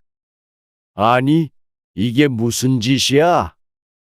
하기 싫으면 싫다고 할 것이지. 아주버님은 언성을 높였고 시어머니는 입을 꾹 다물고 한마디도 하지 않았습니다. 하지만 표정을 보니 적잖이 충격을 받은 것 같았습니다. 제가 요즘 몸이 예전 같지가 않네요. 저도 이제 환갑이 넘었으니까요. 자꾸 병원만 들락거리고 그래서. 신우이도 끝까지 듣지도 않고 혀를 차며 박 씨를 나무랐습니다. 천하의 몹쓸 며느리가 된 순간이었습니다. 그리고 남편은 박 씨의 맞은편에 서서 얼굴이 벌개져 있었습니다. 박 씨 때문에 망신이라도 당한 듯한 표정으로 노려보았습니다. 죄송해요. 그리고는 시어머니에게 남편이 사죄를 했고 시어머니는 고개를 휙 반대편으로 돌려버렸습니다. 그러니 그 화살이 다시 박 씨에게 올 수밖에 없었습니다. 빨리 상나라. 어쨌거나 이제 와서 다시 음식을 할 수도 없는 일이었고 제사는 지내야 했습니다. 그래서 사온 음식으로 제사를 지내는데 한숨 소리밖에 나지 않았습니다. 박 씨는 기가 찼습니다. 어디서 주워온 음식도 아니고 제사 음식만 전문적으로 하는 업체였습니다. 그것도 당일에 조리한 것이었죠. 맛으로 따지자면 박 씨가 한 음식보다 나아 보였습니다. 정성을 논하자면 돈 받고 하는 일일이기에 정성이 박 씨보다 못하다고 장담할 수도 없었고 말이죠. 물론 시집 식구들은 그렇게 생각할 리 없었습니다. 그런데 그렇게 음식이 중요하다면 어째서 다른 성씨인 박 씨에게 맡기는지 몰랐습니다. 그래놓고니 이래라 저래라 참 말도 많았습니다. 손님들은 당일에 모두 돌아갔습니다. 시어머니는 아주버님 차를 타고 돌아갔죠. 그리고 박 씨 부부는 또 크게 싸웠습니다. 박 씨 때문에 못 살겠다고 가슴을 퍽퍽 치는 남편을 보니 박 씨야말로 살고 싶지 않았습니다. 물론 남편과 말이죠. 이 순간 이혼 생각이 간절했습니다. 뭐 때문에 이렇게 절절매면서 살았는지 몰랐습니다. 사온 음식을 보고 며느리가 힘들었나 보다 내지는 몸이 안 좋았나 보다 생각하는 사람은 없었고 그래 혼자 힘드니까 사온 음식으로 하자 하는 사람도 하나 없었습니다. 그저 박 씨를 미친 여자 취급을 했죠. 그런 사람들을 위해 왜 종노릇을 자처했나 싶었습니다. 이번은 이미 벌어진 일이니까 내가 그냥 넘어갈게. 근데 다음번에는 제대로 해. 안 그러면 나도 어떻게 나올지 몰라. 남편의 협박조 말에 박 씨는 진심으로 궁금했습니다. 남편이 어떻게 나올지를 말이죠. 이번 일을 통해서 박 씨는 확실히 알았습니다. 시집 식구들에게 박 씨는 가족이 아닌 도우미 같은 존재라는 걸 말이죠. 며느리의 희생을 통해서 누리기만 하려는 시집 식구들에게 치가 떨렸습니다. 박 씨가 이렇게까지 했는데 자신이 하겠다고 나서는 사람도 하나 없었습니다. 제사를 가져올 때는 아침부터 와서 같이 하겠다던 시누이는 단 한 번도 약속을 지키지 않았습니다. 당연했습니다. 남편조차도 거들지 않는 일을 막내 시누이가 뭐 한다고 도울까 싶었습니다. 박 씨 하나만 입 다물고 하면 되는 일이었습니다. 하지만 뭐 때문에 그래야 하는지 이제는 알지 못했습니다. 이놈의 제사 때문에 고생한 게 한두 해가 아닌데 앞으로 시어머니처럼 80이 넘을 때까지 제사 타령만 하고 있을 생각을 하니 인생이 아깝다는 생각을 했습니다. 1년에 몇 번뿐이지만 그 때문에 스트레스를 받아서 수명이 줄 것 같았습니다. 그리고 다음 명절이 되었을 때 박 씨는 아무것도 하지 않았습니다. 차례 음식을 주문조차 하지 않았습니다. 그리고 손님들이 왔을 때 선언했습니다. 이제 제사나 차례 이런 거 다 없앨 거예요.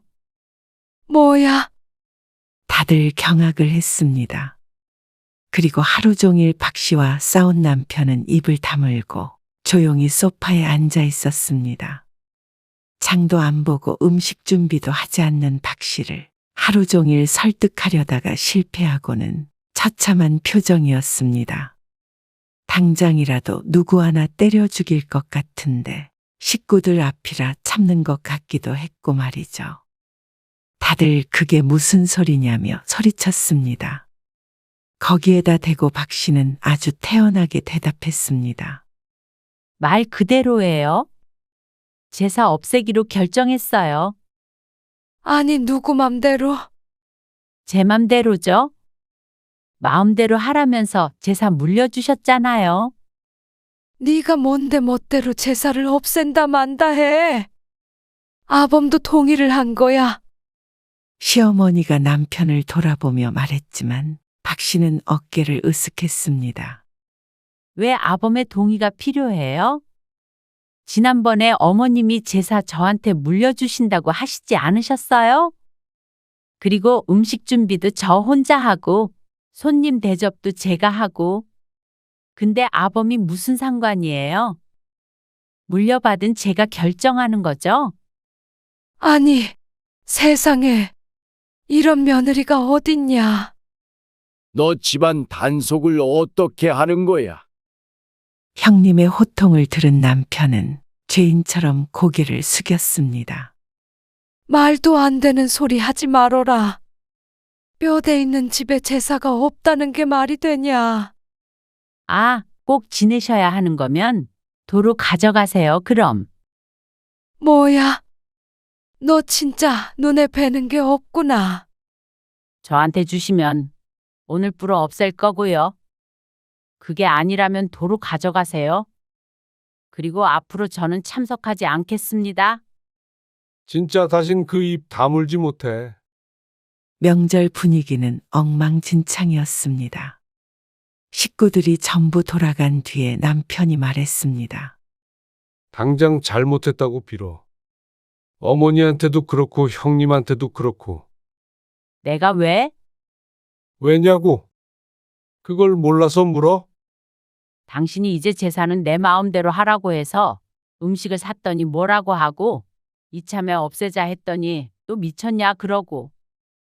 도대체 내 마음대로 할 수 있는 게 뭐야? 음식 가짓수를 좀 줄이라고 한 거지. 누가 아예 없애래? 그러면 당신이 하던가?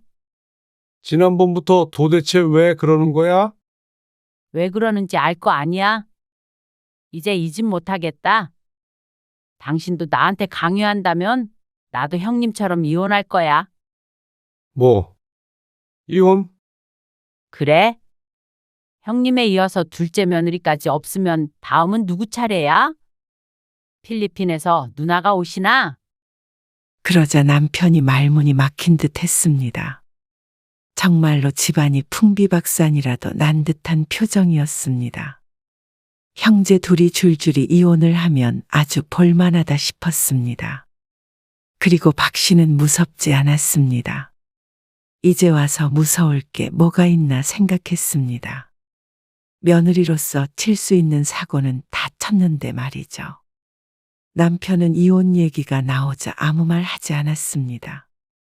거기까지 갈 생각은 없는 모양이었지만 박 씨는 오히려 이혼이라도 하고 싶은 입장이었습니다. 시집 식구들에게도 정이 떨어졌지만 가장 실망스러운 게 남편이었으니 말이죠. 며칠 뒤 남편이 말했습니다. 제사는 우선 다시 어머니 댁에서 지내기로 했어. 당신도 좀 쉬면서 생각해봐. 곧 죽어도 다시 시키겠다는 말이었습니다. 박 씨는 남편은 이미 글러먹었다는 생각이 들었습니다. 그래서 결국엔 이혼장을 내밀었습니다. 박 씨도 더 이상 시집 식구들에게 이용만 당하고 싶지 않았습니다. 그리고 박 씨를 이용당하게 두고 보기만 한 남편도 같이 끊어버리기로 결심했죠. 제사 때문에 이혼하는 젊은이들이 많은 줄은 알았지만 이 나이에 박 씨가 그렇게 될 줄은 몰랐습니다. 아주버님네가 어떤 사유로 이혼했는지는 모르겠지만 어렴풋이 짐작이 갔습니다.